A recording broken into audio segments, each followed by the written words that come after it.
ప్రాణమే పెట్టి మరణించి తిరిగి మూడవ దినమున పునరుద్ధరణవై లేచి మా ప్రతి పాపములను మీ యొక్క రక్తంలో కడిగి పవిత్రపరిచి పరిశుద్ధపరిచి నీతిమంతులుగా తీర్చి విమోచించి మీ యొక్క పరలోక రాజ్య పౌరుషత్వం ఇచ్చిన దేవా మీకు వందనాలు, స్తోత్రాలు స్తోత్రాలు స్తోత్రాలు చెల్లిస్తున్నాం తండ్రి.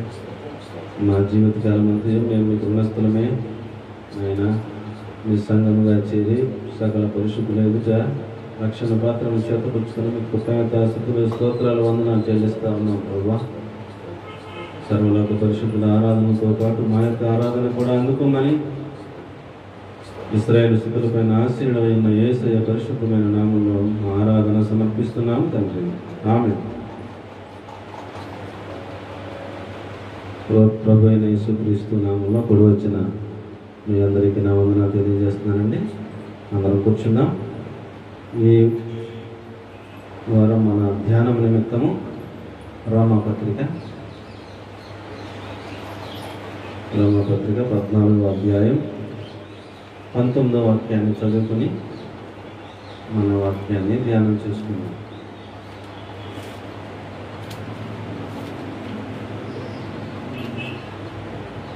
రోమాపత్రిక 14వ అధ్యాయం 19వ వాక్యం. కాబట్టి సమాధానమును పరస్పర క్షేమాభివృద్ధిని కలుగు చేయు వాటిని ఆసక్తితో అనుసరించము అనే మాట మనం చదువుకుంటా ఉన్నాం. వాక్యాన్ని ధ్యానం చేసుకునే ముందుగా ప్రార్థన చేసుకుని మనం వాక్యాన్ని ధ్యానం చేసుకుందాం. మహాపరిశుద్ధము నమ్మకం కలిగిన మా ప్రియ పరలోకపు తండ్రి, మీకు వందనాలు స్తోత్రాలు చెల్లిస్తూ ఉన్నాం ప్రభువా. ఇప్పటి వరకు పాటల్లోనూ ఆరాధనలోనూ మాతో కూడా ఉండి మమ్మల్ని నడిపించిన తండ్రి మీకు స్తోత్రాలు.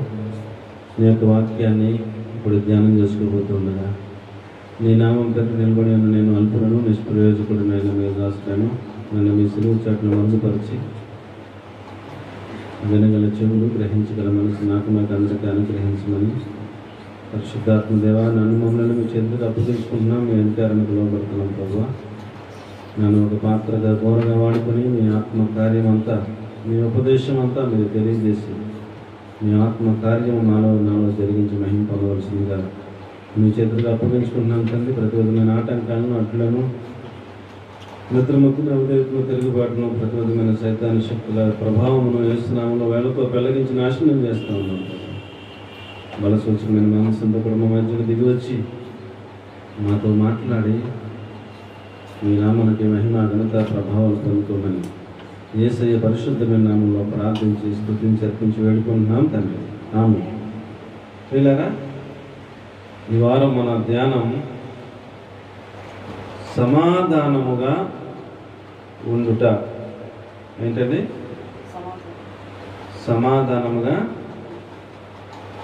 సమాధానమును పరస్పర క్షేమాభివృద్ధి కలుగ చేయు వాటినే ఆసక్తితో అనుసరింతము అన్నారు. పక్కనే వెంటాడము అని కూడా రాశారు. దేన్ని మనం అనుసరించాలి? సమాధానమును, పరస్పర క్షేమాభివృద్ధిని మనము అనుసరించాలి, లేక వాటిని వెంటాడాలి అని పౌలు గారు రోమీలకు రాస్తూ తెలియజేస్తూ ఉన్నారు. దీనికంటే ముందుగా 17వ వచనం కనుక మనం చదివితే, దేవుని రాజ్యము భోజనమును పానమును కాదు కానీ నీతియు సమాధానమును పరిశుద్ధాత్మ యందలి ఆనందమునై ఉన్నది అంటారు. ఈ యొక్క మనం చదువుకున్నటువంటి వాక్య భాగం ఏ సందర్భంలో వాడారు అనేది మనం కనుక ఆలోచన చేస్తే, పరలోక రాజ్యమును గురించి చెబుతూ ఈ మాటలు వాడారు. పరలోక రాజ్యం అంటే నీతి, సమాధానము, పరిశుద్ధాత్మ యందలి ఆనందము అని చెబుతూ, ఈ విషయమందు క్రీస్తునకు దాసుడైన వాడు దేవునికి ఇష్టడును, మనుషుల దృష్టికి యోగ్యుడునై ఉన్నాడు అని చెబుతూ ఆఖరిలో ఈ మాట చెప్తూ ఉన్నారు. కాబట్టి సమాధానమును, పరస్పర క్షేమాభివృద్ధిని కలుగు చేయ వాటిని ఆసక్తితో అనుసరింతము అని చెప్తున్నారు. సమాధానమును పరస్పర క్షేమాభివృద్ధిని కలుగు చేయు వాటినే ఆసక్తితో అనుసరించము. పరలోక రాజ్యాన్ని గురించి సిద్ధపడేటువంటి ఆశ కలిగిన వారు కలిగి ఉండాల్సిన లక్షణాల్లో ఇది ఒక లక్షణం. వారు ఎలాగ ఉండాలి అని అంటే సమాధానముగా ఉండటానికి ఆసక్తి కలిగి ఉండాలి. ఏం కలిగి ఉండాలండి? సమాధానముగా ఉండటానికి ఆసక్తిని చూపించాలి. పరస్పరము క్షేమాభివృద్ధి కలిగి చేయు వాటి యందు కూడా వారికి ఆసక్తి ఉండాలి. పరలోక రాజ్యానికి సిద్ధపడేవారు ఈ లోకంలో జీవిస్తూ ఉండగానే వారిలో మనం సమాధానాన్ని చూడాలి. వారిలో మనం పరస్పర క్షేమాభివృద్ధిని కలిగి చేయు వాటి యందు వారు ఆసక్తి కలిగి ఉండటాన్ని మనం గమనించగలం. దేవుని రాజ్యానికి సిద్ధపడుతూ ఉండేవారు సమాధానం లేకపోయినట్లయితే వారి సిద్ధపాటు సరిగా లేదు అని అర్థం. కాబట్టి ప్రియులారా, ఎందుకు మనం సమాధానంగా ఉండాలి అని మనం ఒకవేళ మనం ఆలోచన చేస్తే, మనం ఆరాధిస్తున్నటువంటి దేవుడు సమాధానకర్త. ఎవరండి? మనం ఆరాధిస్తున్న దేవుడు ఎవరు? సమాధానకర్త. ఫిలిప్పీలకు రాస్తూ పౌలు గారు 4వ అధ్యాయం 9వ వాక్యంలో చెప్తా ఉన్నారు. ఫిలిప్పీ పత్రిక 4వ అధ్యాయం 9వ వాక్యంలో పౌలు గారు చెప్తూ అంటారు, మీరు నా వలన ఏమి నేర్చుకుని అంగీకరించుతురో, నా యందున్నట్టుగా ఏవి వింటిరో, ఏవి చూచుతురో అట్టి వాటిని చెయ్యుడి, అప్పుడు సమాధానకర్త దేవుడు మీకు తోడయుండును అని రాసుకుంటారండి. మనం ఆరాధిస్తున్నటువంటి యేసుక్రీస్తు ప్రభు ఆయన సమాధానకర్త. ఎవరండి ఆయన? ఆయన సమాధానకర్త. ఆయన సమాధానమునకు మూలం. సాతాను అల్లరికి కర్త, సాతాను గొడవలకి మూలం, సాతాను దెబ్బలాట్లకి, దోషణకి, కొట్టుకోవడానికి, అల్లరితో కూడిన ఆటపాటలకు మూలం ఎవరయ్యానంటే సాతాను.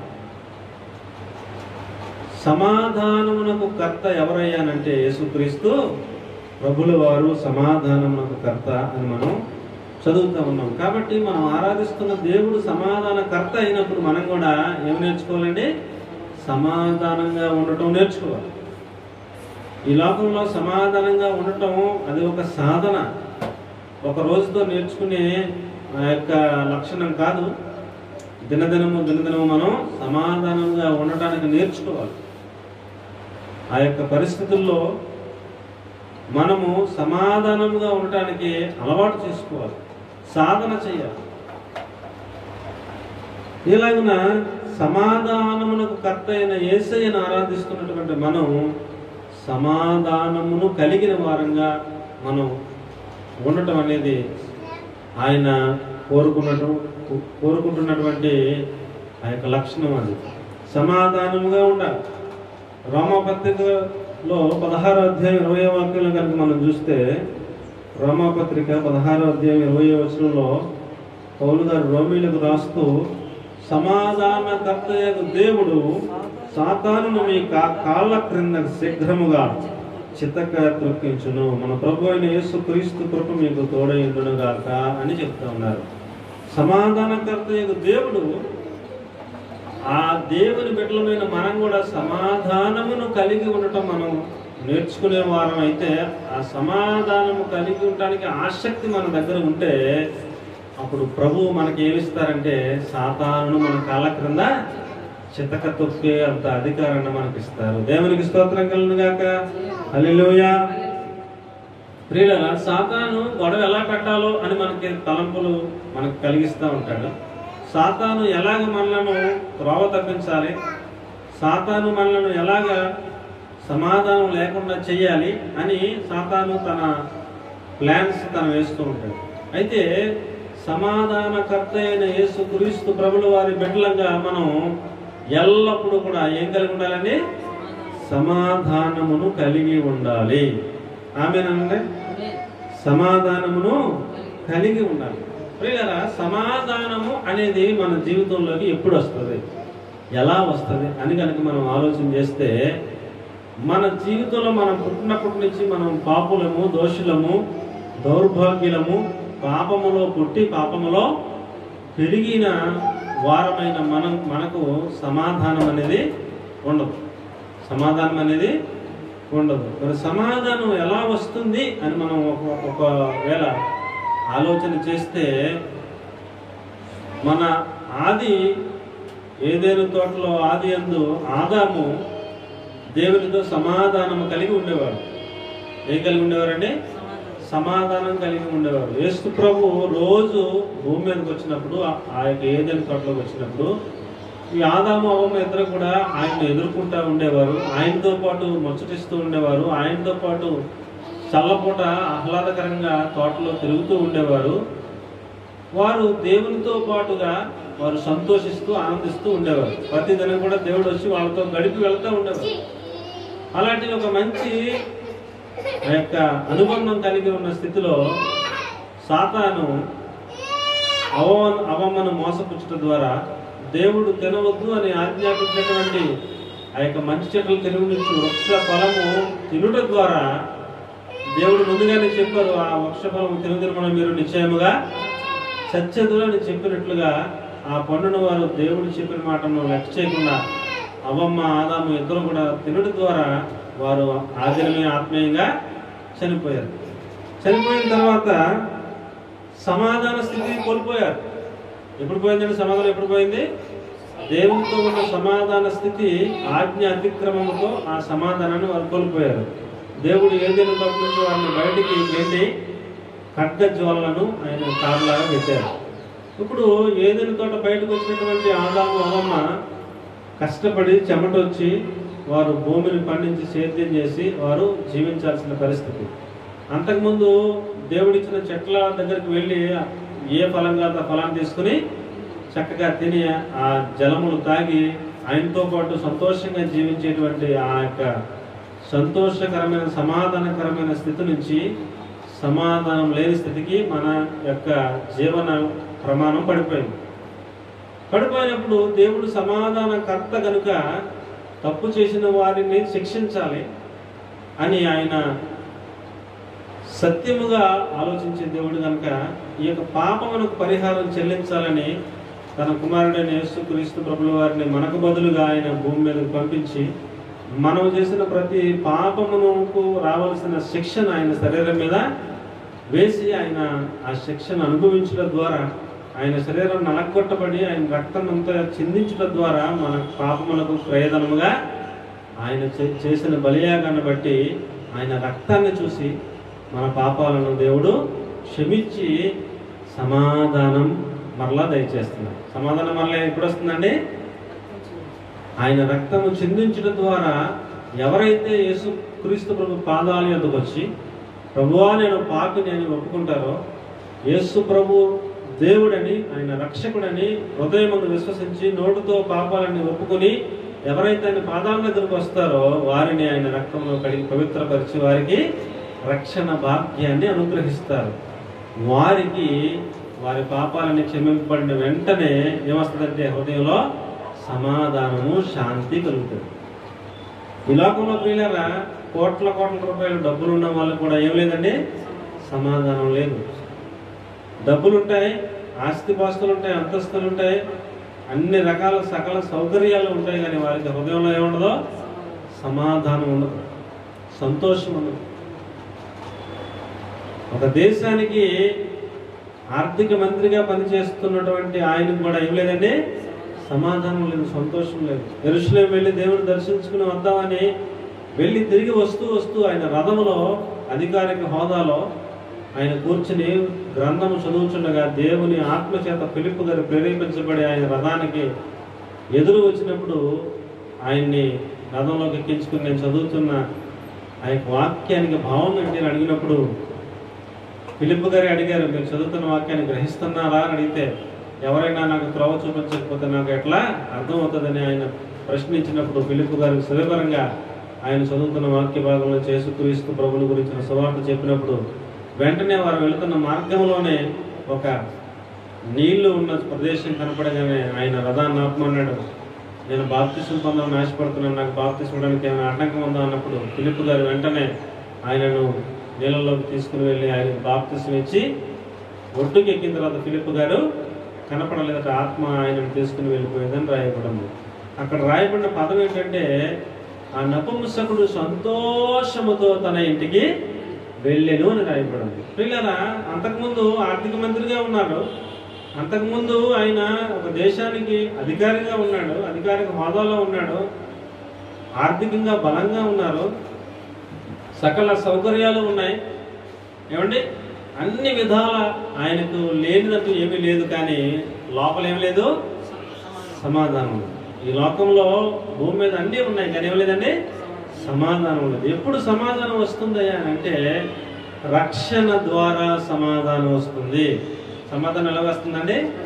రక్షణ ద్వారా సమాధానం వస్తుంది. పిల్లరా, వినగలిగిన వారందరికీ నా మనవి ఏంటంటే, ఈ రోజుకి కూడా ఒకవేళ మారు మనసు పొందకపోయినట్లయితే దయచేసి నా 2 చేతులు జోడించి మీకు మనవి చేస్తా ఉన్నాను. యేసుక్రీస్తు ప్రభు లోక రక్షకుడని హృదయమందు విశ్వసించి మీ యొక్క పాపాలని ఆయన పాదాల చెంత మోకరించి ఒప్పుకుని క్షమాపణ పొంది ఆయన రక్తంలో కడుక్కుని రక్షణ పొందాలని ప్రభు పేరట నేను మనవి చేస్తా ఉన్నాను. ఎవరైతే ఎలాగున్న రక్షణ పొందుతారో వారి హృదయంలో ఏమొస్తుందండి? సమాధానము వారి హృదయంలోకి వస్తుంది.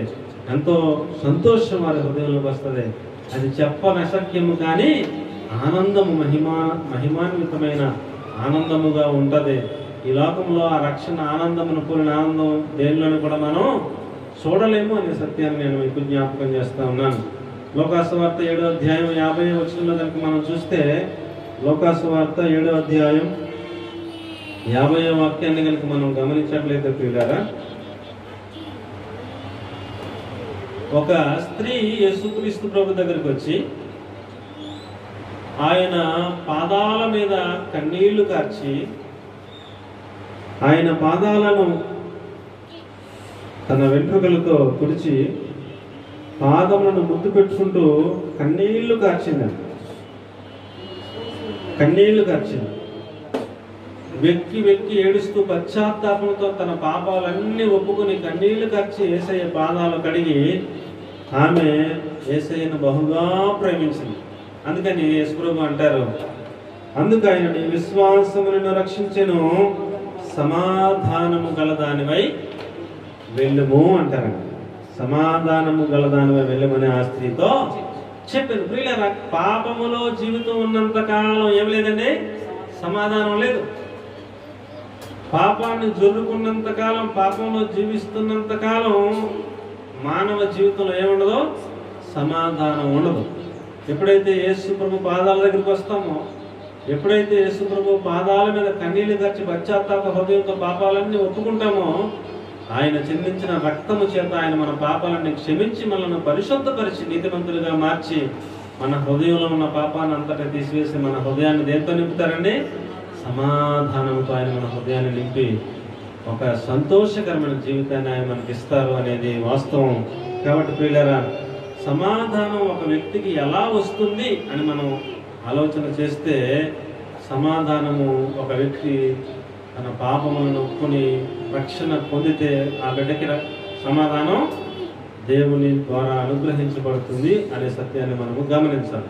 మొదటిగా సమాధానం ఎలాగొస్తుంది అని మనం ఆలోచన చేసినప్పుడు, ధ్యానం చేసినప్పుడు, ప్రతి వ్యక్తి కూడా తన పాపములను ఒప్పుకుని యేసు ప్రభు పాదాల యొద్ద కన్నీరు కార్చి ప్రార్థన చేసి రక్షణ భాగ్యాన్ని పొందుకున్న తర్వాత మాత్రమే వారికి సమాధానము అనుగ్రహించబడుతుంది అనే విషయాన్ని మనం గమనించాలి. అది మొదటి పాయింట్. రెండో పాయింట్లోకి వెళితే, ఇంకా సమాధానం ఎలా వస్తుంది అని మనం ఆలోచన చేసినప్పుడు, చాలామంది అనారోగ్యంగా ఉన్నప్పుడు, చాలామంది శరీరంలో ఆరోగ్యం సరిగా లేనప్పుడు, సమస్యల చేత సతమతం అవుతున్నప్పుడు వారు దేవుని మందిరానికి వస్తూ ఉంటారు. ఎవరో ఒకరు చెప్పడం ద్వారా ప్రార్థన చేస్తారు, రండి అని చెప్పేసి ఎవరో ఒకరు చెప్పడం ద్వారా వారికి ఉన్న అనారోగ్య పరిస్థితిని బట్టి దేవుని మందిరానికి వస్తారు. ప్రార్థన చేయించుకుంటే నాకు ఉన్నటువంటి ఈ యొక్క అనారోగ్యం పోతుంది అని వారు ఆశపడుతూ ఉంటారు. ఎవరికైనా ఆరోగ్యం బాగోలేని వారికి సమాధానం ఉంటుందండి? సమాధానం ఉంటుందా? సమాధానం ఉండదు. వారికి ఉన్న అనారోగ్య పరిస్థితిని బట్టి వారు చాలా నెమ్మది లేని వారుగా ఉంటారు. ఒక స్త్రీకి 12 సంవత్సరాల నుంచి రక్తస్రావ రోగము చేత ఆమె బాధపడుతూ ఉన్నారు.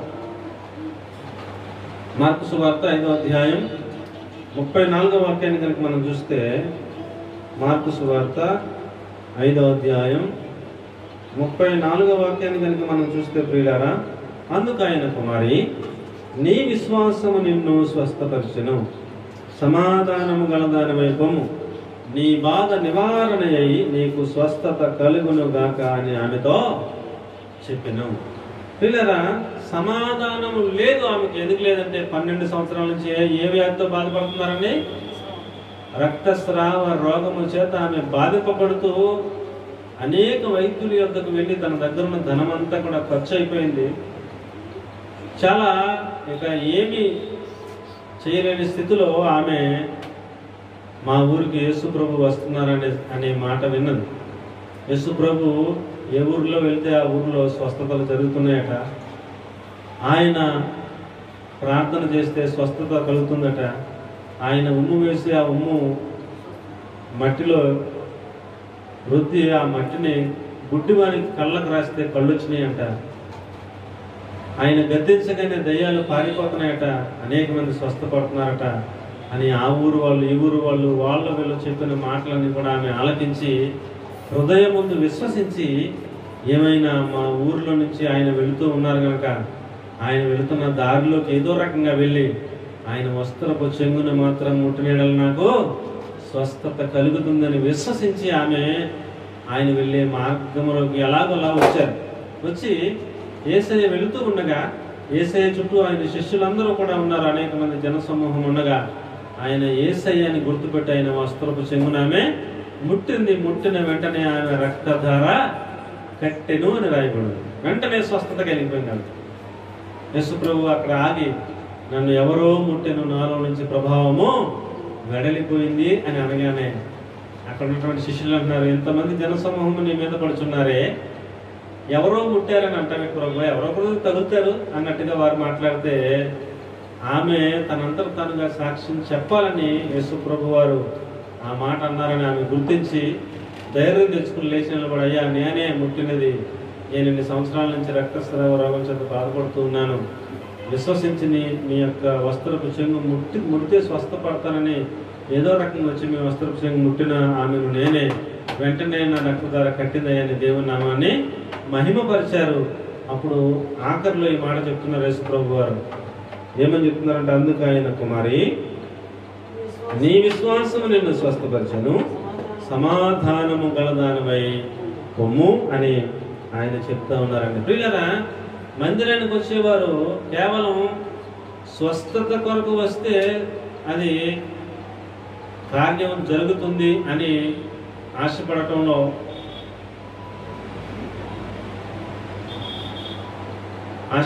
కంటే స్వస్థత కంటే ముందు ఏం కావాలి? శరీర స్వస్థత కంటే ముందు ఏం కావాలంటే ఆత్మీయ రక్షణ కావాలి. ఏం కావాలండి? ఆత్మీయ రక్షణ ఎప్పుడైతే వచ్చిందో, ఆత్మీయ రక్షణ తర్వాత ఆటోమేటిక్ ఏమొస్తుంది? స్వస్థత వస్తుంది. మొట్టమొదటిగా పాపాలు క్షమించబడితే శరీర స్వస్థత అది దేవునికి అసాధ్యమేమీ కాదు. ఆయన శరీర స్వస్థతను, ఎటువంటి వ్యాధినైనా స్వస్థపరచగలిగినటువంటి శక్తిమంతుడు దేవుడు అనే సత్యాన్ని నేను మీకు జ్ఞాపకం చేస్తూ ఉన్నాను.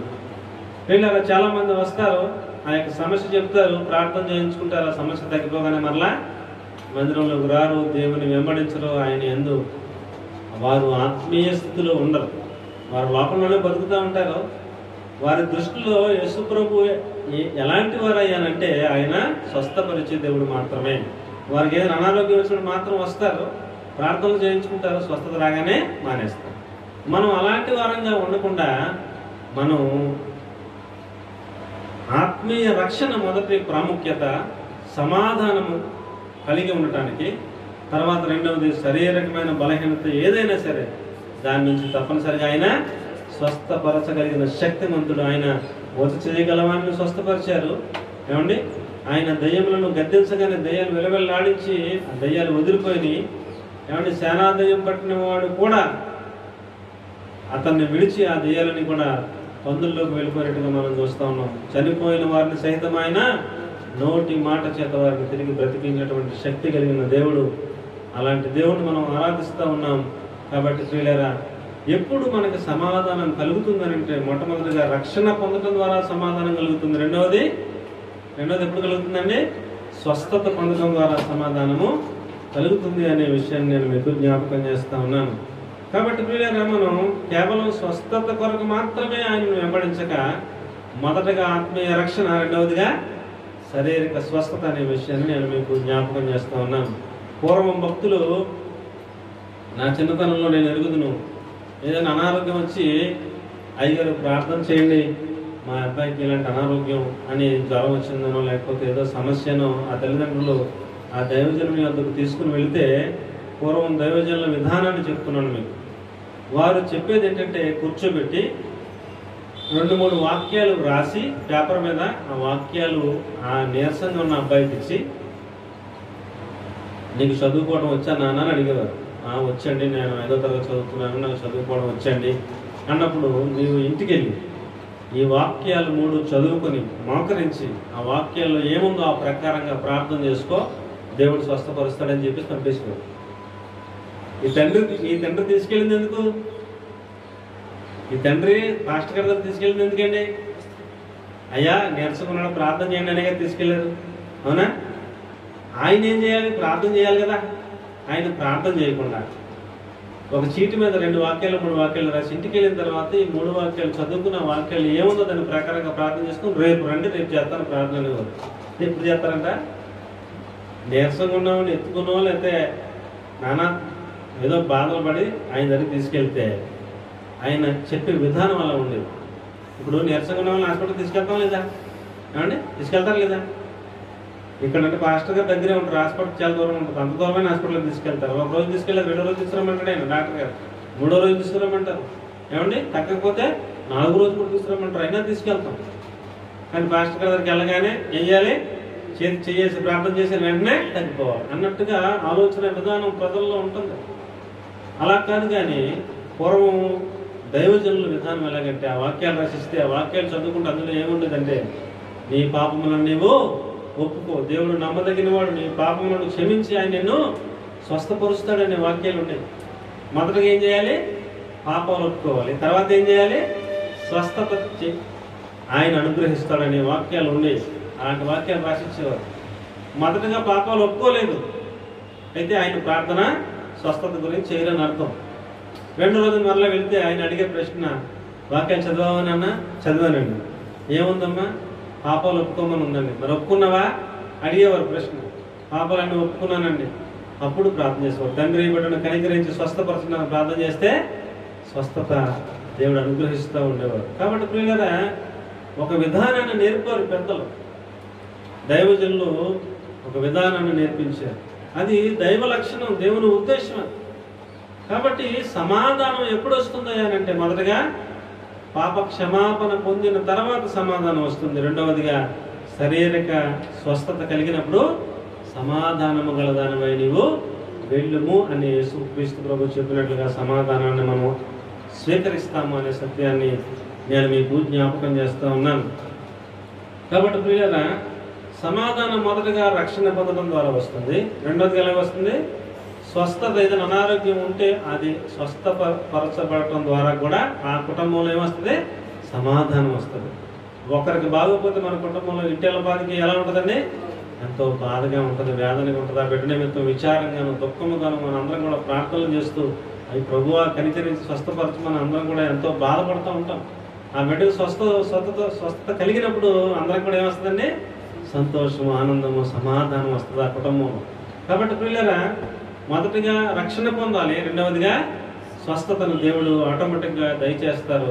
ఎలాగో మనం సమాధానమును పొందాల్సిన ఆ యొక్క విధానాన్ని దేవుడు మనకి జ్ఞాపకం చేస్తూ ఉన్నాడు. మూడవదిగా ఏమండి, సమాధానం ఎవరితో ఉండాలి, సమాధానం ఎలా కలిగి ఉండాలి, సమాధానం కలిగి ఉండటానికి మనం ఎలాగ ఆసక్తిని మనం ప్రదర్శించాలి, సమాధానం కోసం మనం ఎలాగ వెంటాడాలి అనే ఈ యొక్క విషయాల గురించి మనం కొంచెం లోతుగా ఆలోచన చేస్తే, సమాధానం మూడు విధాలుగా ఉంటుంది.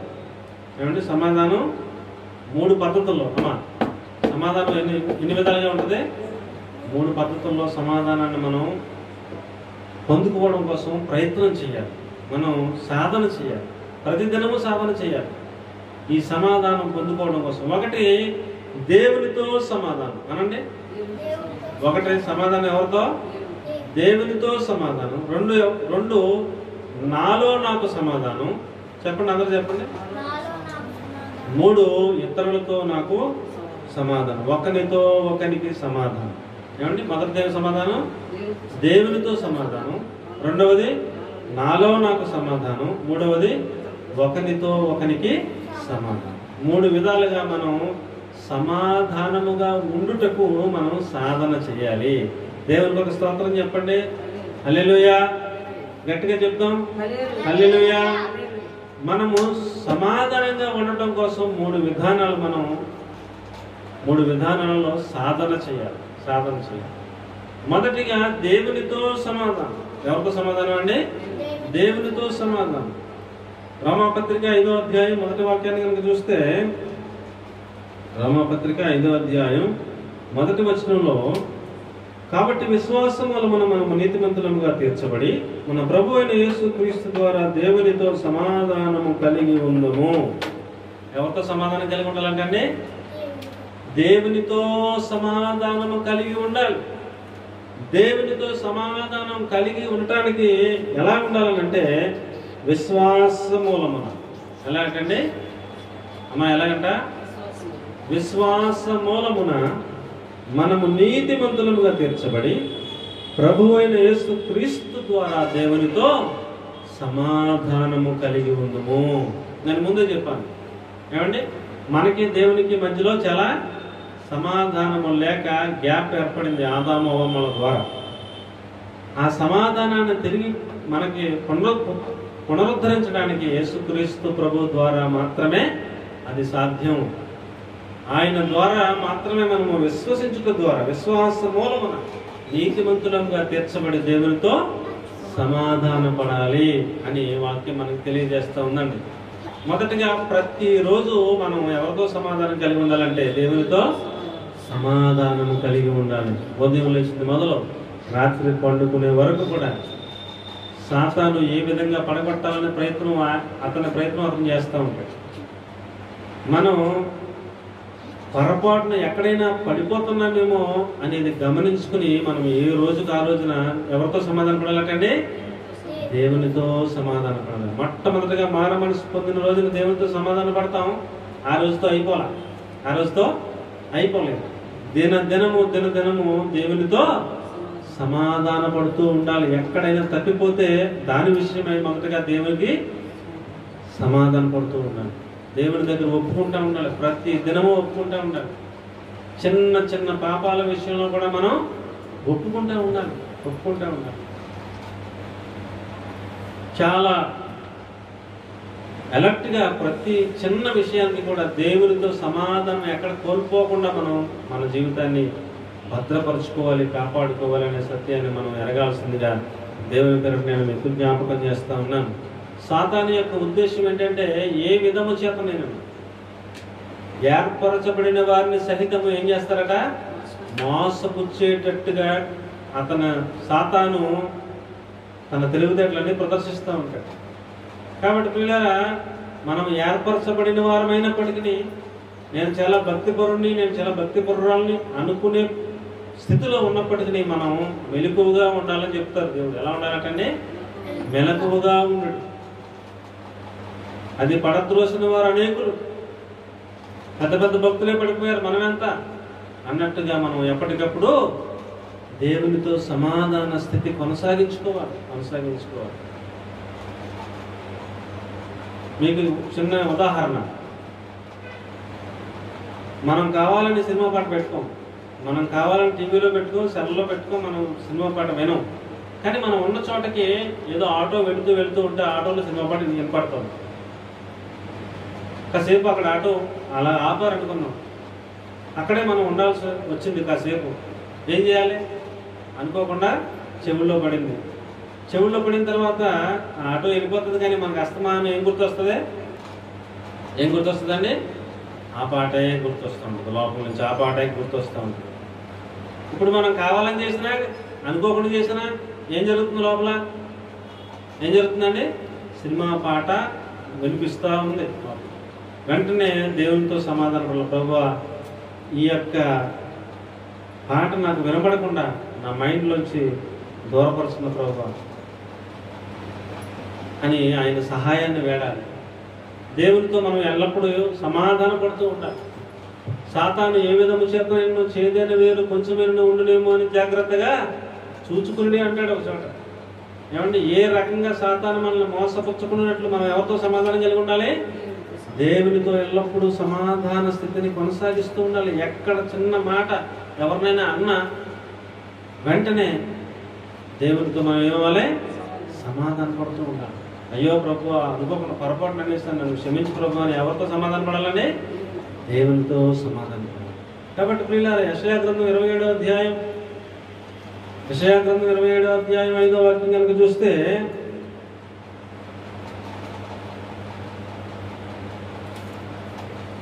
యెషయా గ్రంథం 27వ అధ్యాయం 5వ వాక్యంలో, ఇలాగు జరగకున్నట్లు జనులు నన్ను ఆశ్రయింపవలెను, నాతో సమాధాన పడవలెను, వారు నాతో సమాధాన పడవలెను అని దేవుడు చెప్తా ఉన్నారండి.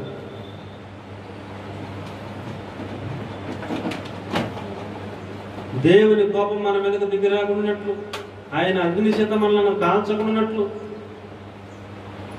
మనం ఆయనను ఆశ్రయించాలి, ఆయనతో సమాధాన పడాలి.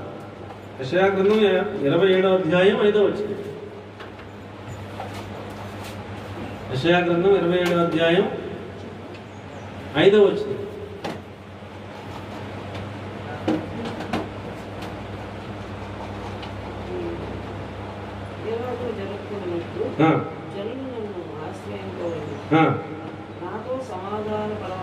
వారు నాతో సమాధాన పడవలెను. దేవుడు కోరుకున్నది ఏంటంటే మనం ఎల్లప్పుడూ కూడా ఆయనతో సమాధాన పడాలి అనేది దేవుని యొక్క ఆశ, ఆయన ఉద్దేశం. ఈ సర్వ జగత్తును సృష్టించింది అన్నీ కూడా మన కోసం ఆయన కలగజేసింది. ఎందుకనంటే మనం ఆయనతో ఎల్లప్పుడూ ఎలా ఉండాలట? సమాధానము కలిగి ఉండాలి, సమాధాన స్థితిని కొనసాగించాలి. సాతాను సమాధానం పాడు చేయాలని ఎన్నో రకాల ప్లాన్స్ చేస్తూ ఉన్నప్పటికీ మనం ఎప్పటికప్పుడు ఆయనతో సమాధాన పడుతూ ఉండాలి. ఎక్కడ సమాధానం చెడుతుందో మనం గమనించుకుని ఏ రోజుగా రోజు, ఏ క్షణానికి ఆ క్షణం మనం దేవునితో సమాధాన స్థితిని మనం కాపాడుకోవాల్సిన అవసరతను గురించి దేవుడు మనకు చెప్తా ఉన్నారు. 2వ కొరింథీ పత్రిక 5వ అధ్యాయం 18వ వాక్యాన్ని కనుక చూస్తే, 2వ కొరింథీ 5వ అధ్యాయం 18వ వచనంలో పౌలు గారు కొరింథీలకు రాస్తూ చెప్తున్నారు. చూడండి, 2వ కొరింథీ 5వ అధ్యాయం 18వ వచనం. సమస్తమును దేవుని వలనైనవి, సమస్తమనగా భూమి అందలి సమస్త ఖనిజములు, మనకి ఉపయోగపడే సమస్త వస్తువులు కూడా దేవుని వలన అయినవి. ఆయన మనలను క్రీస్తు ద్వారా మనతో సమాధానపరుచుకుని ఆ సమాధాన సువార్త, ఆ సమాధానపరచు పరిచర్యను మాకు అనుగ్రహించెను అంటే. కాబట్టి ప్రియులారా, క్రీస్తు ద్వారా తనతో సమాధానపరుచుకోవాలి, అది దేవుని యొక్క ఆశ. యేసు క్రీస్తు ప్రభు ద్వారా మనం ఎల్లప్పుడూ కూడా ఆయన కృపాసన యొద్దకు చేరాలి. యేసయ్య రక్తాన్ని పట్టుకుని ఆయన కృపాసన యొద్దకు చేరాలి. ఆయనతో మనం ఎల్లప్పుడూ కూడా ఏం కలిగి ఉండాలంటే? సమాధానము కలిగి ఉండాలి. అది దేవుని యొక్క ఉద్దేశం. ఎక్కడ సమాధాన స్థితి చెడిపోకుండా కాపాడుకోవాలి, అది దేవుని యొక్క ఉద్దేశం. రోమపత్రిక 11వ అధ్యాయం 15వ వచనంలో, రోమపత్రిక 11వ అధ్యాయం 15వ వాక్యంలో కూడా మనం చూస్తే, వారిని విసర్జించుట, లోకమును దేవునితో సమాధానపరచుట అయిన యెడల వారిని చేర్చుకుంట ఏమగును? మృతులు సజీవులైనట్టే కదా అని అడుగుతున్నారు.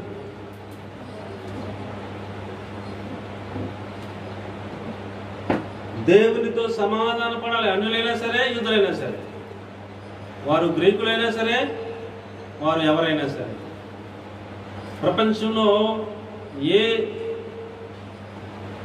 ఏ దేశంలోని ప్రజలైనా సరే వారు దేవునితో సమాధాన పడాలి. అది దేవుని యొక్క ఉద్దేశం. యూదులు అనుకుంటారు మేమే దేవుని సంతానం, వారు అన్యులు అని ఆ యొక్క తాత్పర్యం పేతురు గారు కూడా దేవుడు ఆ యొక్క 4 చెంగులతో జీవరాశులు కనపడినట్లుగా దేవుడు వెంటనే వాటిని తినమని చెప్పినట్టుగా ఆయన నేను తిను నిషిద్ధమైన వాటిని అని అన్నప్పుడు ఆ దుప్పట మరలా పైకి వెళ్ళిపోయింది. వెంటనే 2 మనుషులు వెప్పే నుంచి అక్కడికి వచ్చారని చెప్పేసి దేవుడు చెప్తే బయటకు వెళ్ళినప్పుడు నేనే వారిని పంపించాను, నువ్వు ఆలోచించకుండా వెళ్ళమని చెప్పారు. అన్ని జనులకు కూడా సువార్త ప్రకటించబడాలి. అన్ని జనులకు కూడా దేవుడు పరిశుద్ధాత్మను అనుగ్రహించారు. అప్పుడు పేతురు గారు అంటారు, దేవుడే అనుగ్రహిస్తే మధ్యలో అడ్డగించడానికే నేనెవరిని? మనవలే మన మీదకి పరిశుద్ధాత్మ దేవుడు ఎలా అయితే వచ్చారో అలాగే అన్ని జనుల మీద కూడా ఆయన కుమ్మరింపబడుతూ ఉన్నప్పుడు నేను అడ్డగించడానికి నేనెవరినని చెప్పి చెప్తున్నాను. కాబట్టి ప్రియులారా, ఏ వర్ణ భేదం లేదు, దేశ భేదం లేదు. ఏ ప్రజలైనా సరే అందరూ కూడా దేవునితో సమాధానపరచబడాలి అనేది దేవుని యొక్క ఉద్దేశం అనే విషయాన్ని నేను మీకు జ్ఞాపకం చేస్తా ఉన్నాను. మన పాపాలు ఒకవేళ గొర్రె రక్తం వల్ల ఎర్రగా ఉన్నాయా? మన పాపాలు ఏమండి? ఆ యొక్క యెషయా గ్రంథం 1వ అధ్యాయం 18వ వాక్యంలో కనుక మనం చూస్తే, మీ పాపాలు ఎలా ఉన్నా సరే రండి మనం వివాదం తీర్చుకుందాము, వాటిని తెల్లగా చేస్తాను అని మాట్లాడుతున్నాడు దేవుడు. యెహోవా ఈ మాట సెలవిస్తున్నాడు, రండి మనం వివాదం తీర్చుకుందాము, మీ పాపములు రక్తము వలె ఎర్రనివైనను అవి హిమము వలె తెల్లబడును, కెంపు వలె ఎర్రనివైనను అవి గొర్రె బొచ్చు వలె తెల్లని వగును అని ఆయన చెప్తున్నారు. మన పాపములు ఒకవేళ ఎర్రనివైనా సరే, రక్తము వలె ఉన్నా సరే, ఒకవేళ కెంపు వలె ఉన్నా సరే, అలాంటి పాపాలను ఎలా చేస్తానంటున్నారండి? హిమము వలె. హిమము అనగా మంచు ఎలా ఉంటుంది? అబ్బా ఎంత తెల్లగా ఉంటుంది. అలాగే గొర్రె బొచ్చు కూడా ఎలా ఉంటుంది? తెల్లగా ఉంటుంది. అలాగే గొర్రె బొచ్చు వలె, మంచు వలె, హిమము వలె మిమ్మలను, మీ పాపముల చేత మీరు రక్తముతో నిండినట్టుగా ఉన్నా సరే మిమ్మల్ని నేను అలాగున తెల్లని హిమము వలె, గొర్రె బొచ్చు వలె చేస్తాను.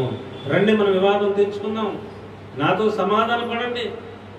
మీ అందరి పాపములకు బదులుగా నా కుమారుడిని యేసుక్రీస్తు ప్రభుని నేను ఆ పాపములు ఆయన మీద మోపి శిక్షను ఆయన మీద నేను మోపాను. ఆయన భరించి బలియాగమై మీ అందరి పాపము నిమిత్తం పరిహారముగా చెరువులో మరణించి పునరుద్ధానుడే తిరిగి లేచారు. కాబట్టి మీరు నాతో వివాదము తీర్చుకోండి, రండి నా దగ్గరికి రండి, మీ పాపములని క్షమించి నేను మిమ్మల్ని హిమము వలె చేస్తాను, సమాధాన పడండి అని దేవుడు మనకు పిలుపునిస్తూ ఉన్నారు. కాబట్టి ప్రియులారా, మనము దేవునితో సమాధాన పడాలి. ఎవరితో సమాధాన పడాలి చెప్పండి? దేవునితో సమాధాన పడాలి. ఎలా సమాధాన పడగలం దేవునితో అంటే, ఎఫెసీ పత్రిక 2వ అధ్యాయం 16వ వాక్యంలో వాక్యము ద్వారా అనే మాట ఉపయోగించారు. ఎఫెసీ పత్రిక 2వ అధ్యాయం 16వ వాక్యంలో ఎలాగూ సమాధాన పడాలి అని అంటే, తన సిలువ వలన ఆ ద్వేషమును సంహరించి దాని ద్వారా వీరిద్దరిని ఏకముగా చేసి దేవునితో సమాధాన పరచవలన ఎలాగూ చేసిన కనుక ఆయనే మనకు సమాధాన కారకుడై ఉన్నాడు అంట. సిలువ దగ్గరికి రాకుండా సమాధానము రాదు. సిలువ లేకుండా మనకేం లేదండి, సమాధానము లేదు, శాంతి లేదు, మన పాపములకు ప్రాయశ్చిత్తము లేనే లేదనే సత్యాన్ని మనం గమనించాలి. సిలువ దగ్గరికి మనం అందరం కూడా వచ్చి సిలువ ద్వారా ఆ ద్వేషమును సంహరించి సమాధానము పరచాలని, దేవునిని ప్రజలను ఏకము చేయాలని ఆయన అలాగూ చేసి సమాధాన కారకుడుగా ఉన్నాడు అని వాక్యం తెలియజేస్తూ ఉంది. అలాగే రోమపత్రిక 16వ అధ్యాయం 20వ వాక్యాన్ని చూస్తే, రోమపత్రిక 16వ అధ్యాయం 20వ వాక్యంలో సమాధాన కర్తయ్యకు దేవుడు సాతానును మీ కాళ్ళ కింద శీఘ్రముగా చిత్తక త్రొక్కించును అనే మాట మనం చూస్తూ ఉంటాం. కాబట్టి ప్రియులారా, సమాధానకర్త అయిన దేవుడు సమాధానాన్ని పాడు చేయాలనుకునే సాతానును సహితము కాళ్ళ కింద చితక త్రొక్కేటంతటి శక్తివంతులుగా మనల్ని తయారు చేయాలనేది దేవుని యొక్క ఉద్దేశం. దేవుడు మనకు నేర్పిస్తున్న పాఠం ఏంటంటే, మనము రక్షణ పొందుట ద్వారా సమాధానాన్ని పొందగలం, స్వస్థత పొందుట ద్వారా సమాధానాన్ని పొందగలం. రక్షణ పొందాలన్నా స్వస్థత పొందాలన్నా ఒక యేసు క్రీస్తు ప్రభు ద్వారా మాత్రమే సాధ్యం అనే సత్యాన్ని తెలుసుకుని ఆయన శిలువ యొద్దకు వస్తే తప్ప అది సాధ్యం కాదని మనం గమనించి యేసు క్రీస్తు ప్రభు ద్వారా మనం ఎవరితో సమాధానం పడాలి? దేవునితో సమాధానము కలిగి ఉండాలి. ఇదేదో ఒకరోజు సంబంధించిందా? ప్రతిరోజు మనం ఈ యొక్క అనుభవాన్ని సాధన చేయాలి. దేవునికి స్తోత్రం కలుగును గాక. హల్లెలూయా, హల్లెలూయా. రైట్. దేవునితో సమాధానము. రెండవది, నాలో నాకు సమాధానం. ఏంటండి? నాలో నాకు సమాధానం. రైట్. హెబ్రీ పత్రిక 10వ అధ్యాయం 22వ వాక్యాన్ని కనుక చూస్తే, హెబ్రీ పత్రిక 10వ అధ్యాయం 22వ వాక్యాన్ని చూస్తే, దేవుడు మన ప్రతి మనిషిలోనూ ఒక మనస్సాక్షి అనేది పెట్టారు. ఏం పెట్టారండి? మనలో ఆయన ఒక మనస్సాక్షిని పెట్టారు. ఆ మనస్సాక్షి మన మీద నేరారోపణ చేస్తూ ఉంటుంది, మన మీద తప్పు మోపుతూ ఉంటుంది. మాట ద్వారా తప్పిన, చేతల ద్వారా తప్పిన, మన ప్రవర్తనలో మనం తప్పిన, మన చూపుల ద్వారా తప్పిన, మన చెవులతో వినకూడని విషయాలు వినటం ద్వారా కానీ, ఏ విధము ద్వారా మనం సమాధాన స్థితిని కోల్పోయే పరిస్థితిలో పడుతున్నామో అది మన మనస్సాక్షి మనకి ఎప్పటికప్పుడు నేరారోపణ చేస్తూ ఉంటుంది. అబ్బాయి, నువ్వు ఇలా మాట్లాడకుండా ఉండాల్సింది, నువ్వు ఇలా చూడకుండా ఉండాల్సింది, నువ్వు అది వినకుండా ఉండాల్సింది అని ఎప్పటికప్పుడు మనకేం చెప్తుందండి? మనస్సాక్షి మన మీద నేరారోపణ చేస్తూ ఉంటుంది.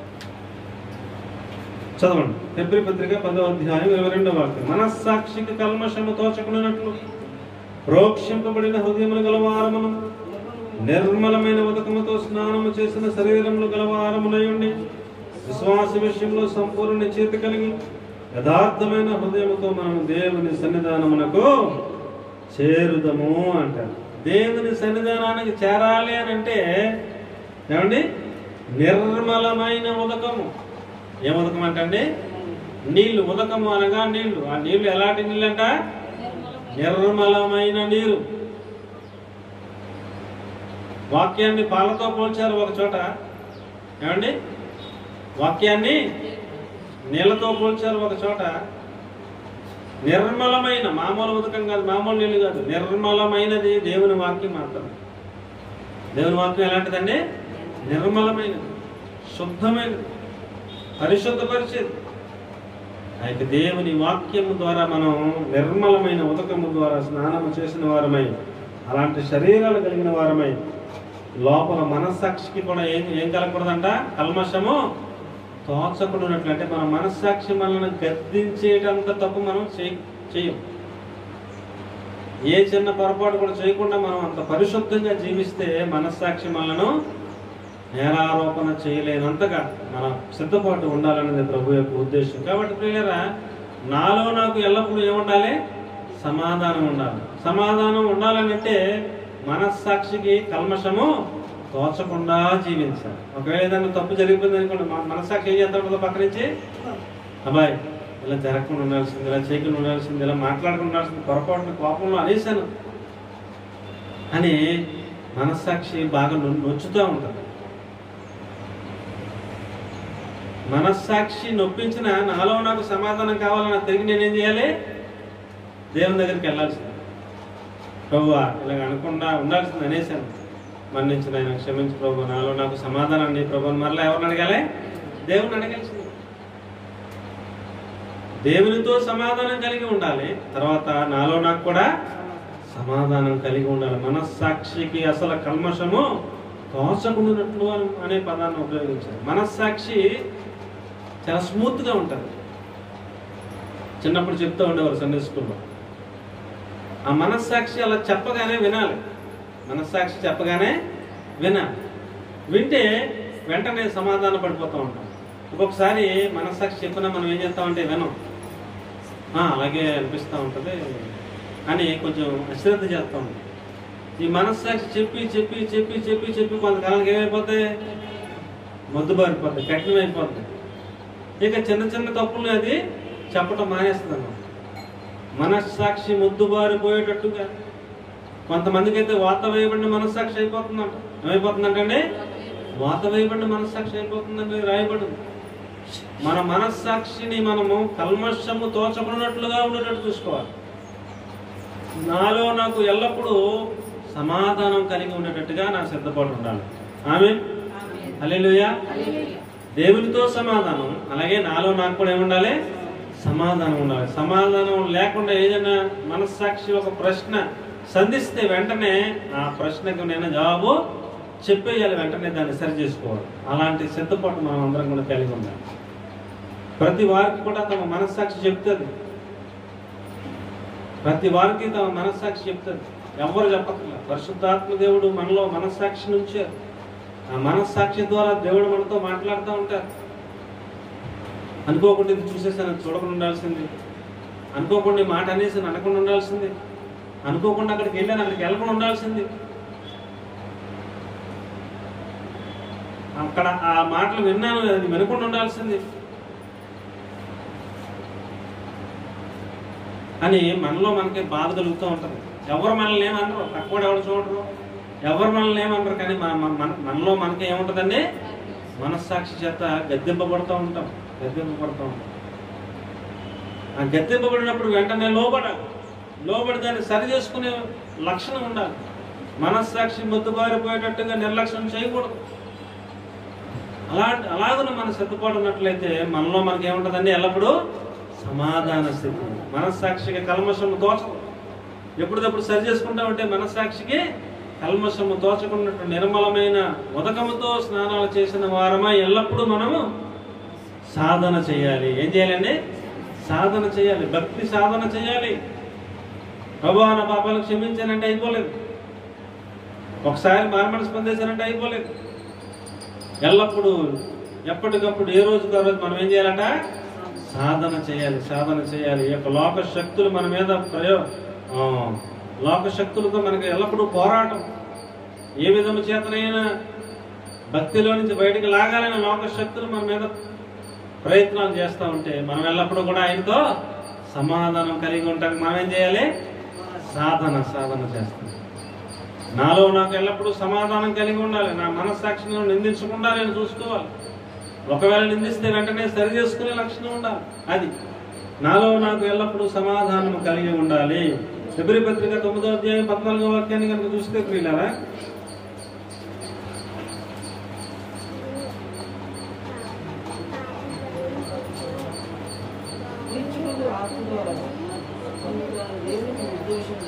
ఫిబ్రవరి పత్రిక 9వ అధ్యాయం 14వ వాక్యాన్ని కనుక చూస్తే, నిత్యుడైన ఆత్మ ద్వారా తన దేవునికి నిర్దోషంగా అర్పించుకున్న క్రీస్తు యొక్క రక్తము నిర్జీవ క్రియలను విడిచి జీవము గల దేవుని సేవించుటకు మీ మనస్సాక్షిని ఎంతో ఎక్కువగా శుద్ధి చేయును. పాపాలను శుద్ధి చేయాలన్నా ఆయన రక్తమే, మనస్సాక్షిని శుద్ధి చేయాలన్నా కూడా ఆయన రక్తమే ఆధారం. ఇంకా వేరే సోర్స్ ఏమి లేదు. ఎల్లప్పుడూ నాకు నేను సమాధానము కలిగి ఉండేటట్టుగా నేను సిద్ధపడుతూ ఉండాలి, సాధన చేస్తూ ఉండాలి అనే విషయాన్ని మనం హృదయంలో భద్రపరచుకోవాలని ప్రభు పేరట నేను మీకు జ్ఞాపకం చేస్తూ ఉన్నాను. యోబు గారు అంటాడు, అలాంటి మాట మనలో ప్రతి వారం కూడా చెప్పగలిగేటట్టుగా మనం సిద్ధపడాలి. యోబు గారు అంటారు, నా ప్రవర్తన అంతటి విషయంలో నా హృదయము నన్ను నిందించదు అంటాడు. ఆయన ప్రవర్తన అంతటి విషయంలో ఆయన హృదయం ఆయన ఏం చేయదంటే నిందించదట. అంత ఖచ్చితంగా నేను జీవిస్తున్నానని చాలా సాక్ష్యం చెప్తూ ఉంటాడు ఆయన. యోబు గ్రంథం 27వ అధ్యాయం 6వ వాక్యాన్ని కనుక చూస్తే, యోబు గ్రంథం 27వ అధ్యాయం 6వ వాక్యాన్ని కనుక మనం చదివినట్లయితే, నా నీతిని విడివక గట్టిగా పట్టుకుందును, నా ప్రవర్తన అంతటి విషయంలో నా హృదయము నన్ను నిందింపదు అంట. ఏంటి? ఆయన ప్రవర్తన అంతటి విషయంలో ఆయన హృదయం ఆయన ఏం చేయదంట? నిందించదు అని ఖచ్చితంగా ఆ మాట మనలో ప్రతి ఒక్కరూ చెప్పగలిగేటట్టుగా, నాలో నాకు ఎల్లప్పుడూ సమాధాన స్థితిని నేను కొనసాగించుకోవాల్సిన అవసరతను గురించి దేవుడు నొక్కి వక్కానిస్తూ ఉన్నారు అనే సత్యాన్ని నేను మీకు జ్ఞాపకం చేస్తూ ఉన్నాను. కాబట్టి ప్రియులారా, నాలో నాకు ఎల్లప్పుడూ సమాధానం కలిగి ఉండాలంటే నా మనస్సాక్షి ఎల్లప్పుడూ ఎలా ఉండాలంటే అండి, నిర్మలమైన ఉదకముతో స్నానం చేస్తూ ఉండాలి, ఆయన రక్తముతో కొడుక్కుంటూ ఉండాలి. ఏమండి, ఇలాగ మన మనస్సాక్షిని మన హృదయం మనను నిందించకుండా ఉండేటట్టుగా అలాంటి సిద్ధపాటు మనం కలిగి ఉండాలి. యోబు గారి వలె ఎల్లప్పుడూ నాలో నాకు మీలో మీకు సమాధాన స్థితి కలిగి ఉండాలి అని దేవుని వాక్యం మనకు తెలియజేస్తూ ఉందండి. అలాగే ప్రియులారు, ఇంకా కొంచెం మనం ముందుకు వెళ్తే అపోస్తుల కార్యాల్లో పౌలు గారు చెప్తూ అంటారు, అభ్యాసం చేయాలంట. ఏం చేయాలంట? అభ్యాసం అంటే ఏంటి? అభ్యాసం అనగా గౌతమ్, అభ్యాసం అంటే ఏంటి? అభ్యాసము అది ప్రాక్టీస్. అభ్యాసం అంటే సాధన, ప్రాక్టీస్. ఎల్లప్పుడూ ప్రాక్టీస్ చేస్తూ ఉండాలి. ఇది దేవునితో సమాధానంగా ఉండటానికి ప్రాక్టీస్ చేయాలి, నాలో నేను సమాధానంగా ఉండటానికి నేను సాధన చేయాలి. అది పౌలు గారు చెప్తున్నటువంటి మాట. అపోస్తల కార్యాల గ్రంథం 24వ అధ్యాయం 16వ వచనాన్ని కనుక చూస్తే, అపోస్తల కార్యాలు 24 ఈ విధమున నేను దేవుని ఎడలను మనుషుల ఎడలను ఎల్లప్పుడూ నా మనస్సాక్షి నిర్దోషమైనదిగా ఉండునట్లు అభ్యాసము చేసుకొనుచున్నాను. దేవునికి స్తోత్రం కలుగును గాక. హల్లెలూయా. ఒక పక్క దేవునికి సమాధానం కలిగి ఉండాలి, ఒక పక్కన నాలో నాకు సమాధానం కలిగి ఉండాలి, ఒక పక్కన ఇతరులతో సమాధానం కలిగి ఉండాలి. అలాగున నన్ను నేను అభ్యాసం చేసుకుంటున్నాను, ప్రాక్టీస్ చేస్తున్నాను, సాధన చేస్తున్నాను. 3 విధాలుగా దేవునితో సమాధానం, నాలో నాకు సమాధానం, ఇతరులతో నాకు సమాధానం. ఇలాగున మనం 3 విధాలుగా రక్షణ పొందిన తర్వాత, శరీరం అన్న తర్వాత చచ్చిపోయేదాకా ఏదో అనారోగ్యం వస్తానే ఉంటుంది. దేవుని దగ్గర మనం ప్రార్థన చేయడం ద్వారా వాటి నుంచి మనం విడుదల పొందుతూనే ఉంటాం, స్వస్థత పొందుతూనే ఉంటాం. ఆ తర్వాత మనం 3 విధాలుగా సాధన చేయాలి. దేవునితో సమాధానం, నాలో నాకు సమాధానం, ఇతరులతో నాకు సమాధానం కలిగి ఉండేటట్లుగా నేను సాధన చేయాలి, ప్రాక్టీస్ చేయాలి, అభ్యాసం చేయాలి. అభ్యాసం చేసుకొనుచున్నాను అంటున్నాడు ఆయన. పౌలు గారు అంతటి మహాభక్తుడే అలాగే అభ్యాసం చేసుకుంటే మరి మనమే పాటు మనం కూడా చేయాలా వద్దా? అమ్మ, చేయాలా వద్దా? అభ్యాసం చేయాలా? చేయాలి. ప్రతి దినము మనం అభ్యాసం చేయాలి, ప్రాక్టీస్ చేయాలి. పక్క వాళ్ళకి ఎవరికైనా సమాధానం లేకుండా ఉన్నామా, వెంటనే సమాధానం ఉండేటట్టుగా మనం యాక్షన్ తీసుకోవాలి. నాలో నాకు మనస్సాక్షి ఏదైనా చెప్తుందా, ఈ విషయంలో నేను తప్పుగా నడిచానని నా మనస్సాక్షి చెప్తుందా, వెంటనే దాన్ని సరి చేసుకోవాలి. దేవునితో సమాధానం లేకుండా ఎక్కడైనా పొరపాట్లు జరుగుతున్నాయా, అది కూడా మనం సమాధాన పరుచుకోవాలి. ఎల్లప్పుడూ మనము సమాధానమును అనుసరించాలి, సమాధానమును వెంటాడాలి అనేది మన యొక్క మూలపాఠం. కాబట్టి పిల్లరా, నాలో నాకు సమాధానం ఉండేటట్టుగా నేను అభ్యాసం చేసుకోవాలి అని వాక్యం తెలియజేస్తా ఉందండి. రోమాపత్రిక 2వ అధ్యాయం 15వ వచనంలో, రోమాపత్రిక 2వ అధ్యాయం 15వ వాక్యాన్ని కనుక చూస్తే, అట్టి వారి మనస్సాక్షి కూడా సాక్ష్యం ఇచ్చుచుండగను, వారి తలంపులు ఒకదాని మీద ఒకటి తప్పు మోపుచు లేక తప్పు లేదని చెప్పుచుండగను, ధర్మశాస్త్రానుసారము తమ హృదయముల యందు వ్రాయబడినట్టు చూపుచున్నారు అంటాడు. మనస్సాక్షి చెప్తుందంట తప్పు లేదని, తప్పు ఉన్నదని. ఎలాగుంటే అలాగే మనస్సాక్షి చెప్తుంది, సాక్ష్యం చెప్తూ ఉంటుంది. మన మనస్సాక్షి మనకు తెలుసు. బయట చూసిన వాళ్ళు అమ్మాయి ఎంత భక్తుడు, అమ్మాయి ఎంత భక్తురాలో అనుకుంటాం. కానీ నేను ఎటువంటి ఎవరో తెలుసు, నాకు ఖచ్చితంగా తెలుసు. మా అమ్మగారు తెలియకపోవచ్చు, మా నాన్నగారు తెలియకపోవచ్చు, నా భార్య కూడా తెలియకపోవచ్చు, నా బిడ్డలకు తెలియకపోవచ్చు. కానీ నేను నా జీవితం, నా రహస్య జీవితం ఎవరు తెలుసు? నాకు తెలుసు, నా మనస్సాక్షి తెలుసు. రహస్యంగా ఒంటరిగా ఉన్నప్పుడు నేను ఏం చేస్తున్నాను, అందరిలో ఉన్నప్పుడు పరిశుద్ధంగానే ఉంటాం. అందరిలో ఉన్నప్పుడు ఎలా ఉంటామండి? పరిశుద్ధంగా ఉంటాం. అందరిలో ఉన్నప్పుడు చాలా మంచిగానే ఉంటాం. ఎవరు లేనప్పుడు ఒంటరిగా నీ గదిలో ఉన్నప్పుడు నీ స్థితి ఏంటో, ని యొక్క పరిస్థితి ఏంటో అది ఎవరికి తెలుస్తుంది? నాకు తెలుసు, నా మనస్సాక్షికి తెలుసు. అందుకని నా మనస్సాక్షి తప్పు అని చెప్తుందా, తప్పు లేదని చెప్తున్నా. నా మనస్సాక్షి ఏమని చెప్తుంది, నా మనస్సాక్షి ఏమని చెప్తుంది అనేది మనం ఒకసారి గమనించి, అట్టి మనస్సాక్షి కూడా సాక్ష్యం ఇచ్చుచుండగాను, వారి తలంపులు ఒకదాని మీద ఒకటి తప్పు మోపుచుండగాను, తప్పు లేదని చెప్పుచుండగాను ధర్మశాస్త్రానుసారము తమ హృదయముల యందు వ్రాయబడినట్టు చూపుచున్నారు అని దేవుని వాక్యం తెలియజేస్తా ఉందండి. కాబట్టి ప్రియులారా, యోహాను సువార్త 8వ అధ్యాయం 9వ వాక్యంలో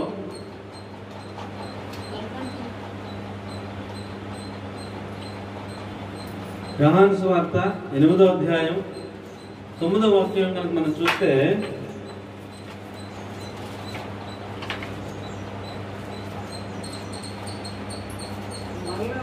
యోహాను సువార్త 8వ అధ్యాయం 9వ వాక్యం చూస్తే, అక్కడ ఒక స్త్రీ పాపములో పట్టుబడిందని చెప్పేసి రాళ్లతో కొట్టి చంపుతామని అనేక మంది ఆమెను యేసుక్రీస్తు ప్రభు ఉన్న చోటకి తరుముకుంటా వచ్చారు. వచ్చినప్పుడు ఆమె యేసుక్రీస్తు ప్రభు ఎదురుగా నిలబడింది. వారు కూడా వచ్చారు. మోషే ధర్మశాస్త్రం ప్రకారం పాపం చేస్తూ ఉండగా పట్టుబడితే ఆమె రాళ్లతో పట్టమని మా ధర్మశాస్త్రం ముందు రాయబడి ఉన్నది, మరి మీరేం చెప్తారు యేసు ప్రభు అని అడిగారు. అడిగినప్పుడు ఆయన ఒకటే ఒక మాట చెప్పారు, మీలో పాపము లేనివాడు మొదట రాయి ఆమె మీద వేయండి అని అన్నారు ఆయన. అంతే.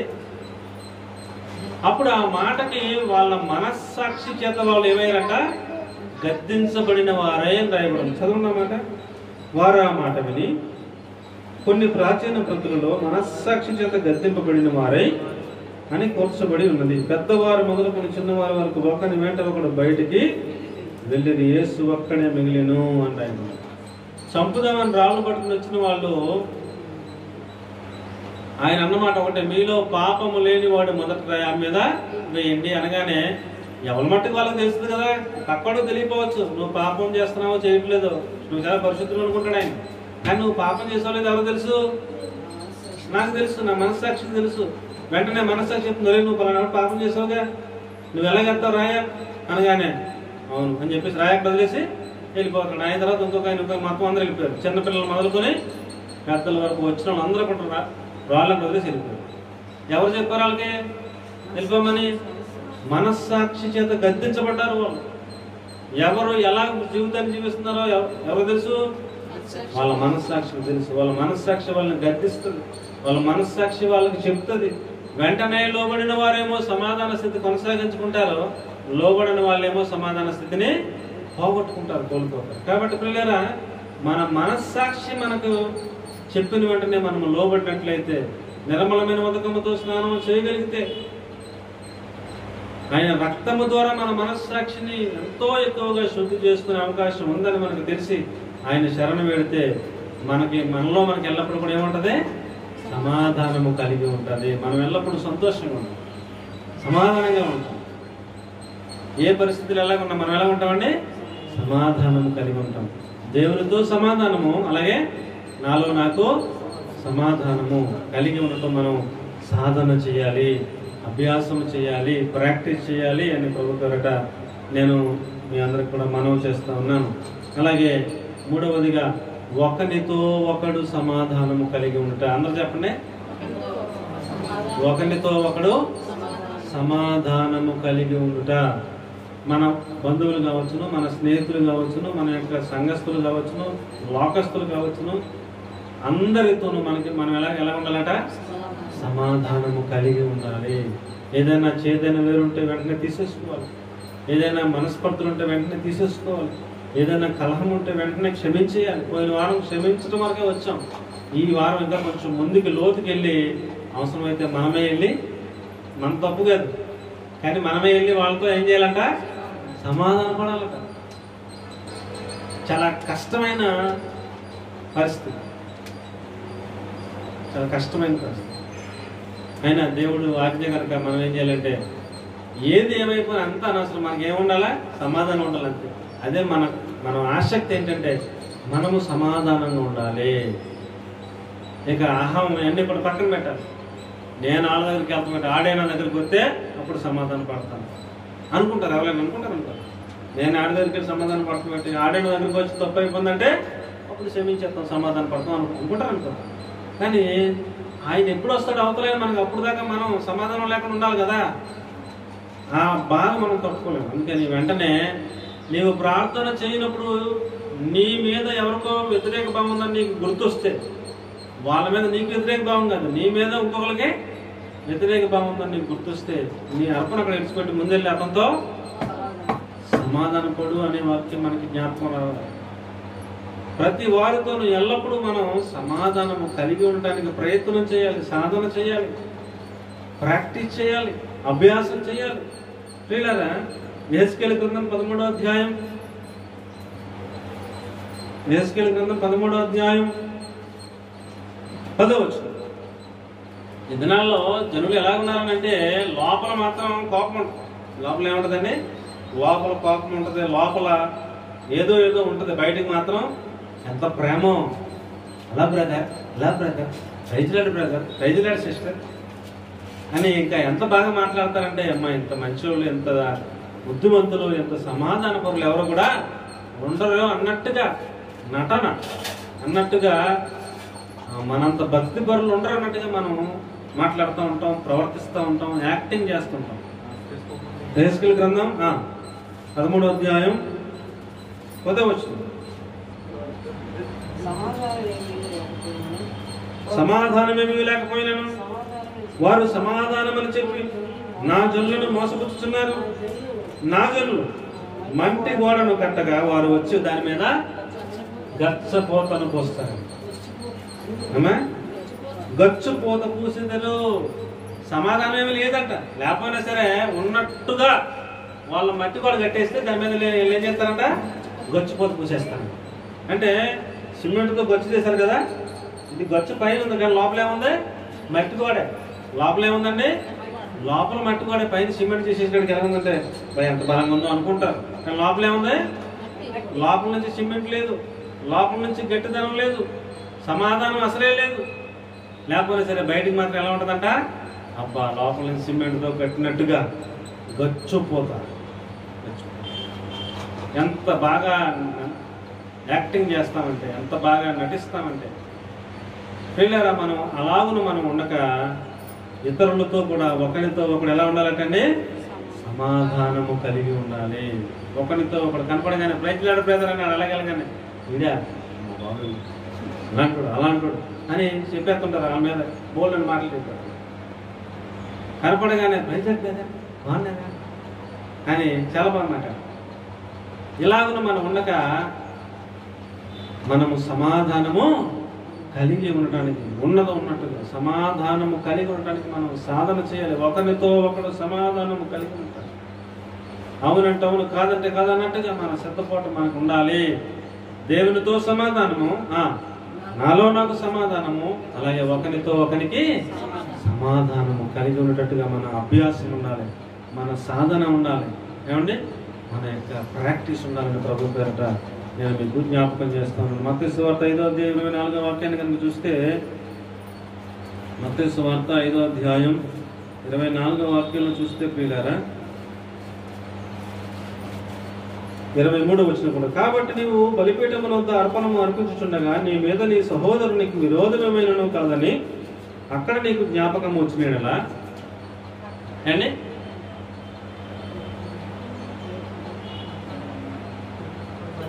మత్తయి సువార్త 5వ అధ్యాయం 23వ వచనం. కావున నీవు బలిపీఠముల వద్ద అర్పణము అర్పించుచుండగా నీ మీద నీ సహోదరునికి విరోధం ఏమైనా కలదని అక్కడ నీకు జ్ఞాపకం వచ్చిన అమ్మ ఒకసారి నా వైపు చూడండి.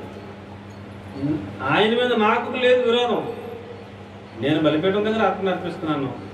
ఇంకొక ఆయన మీద నాకు విరోధం ఏం లేదు, నా మీద ఆయనకు విరోధం ఉందని నాకు జ్ఞాపకం వస్తే, ఇప్పుడు నా మీద ఆయనకు విరోధం ఉంటే నేనేం చేయాలి?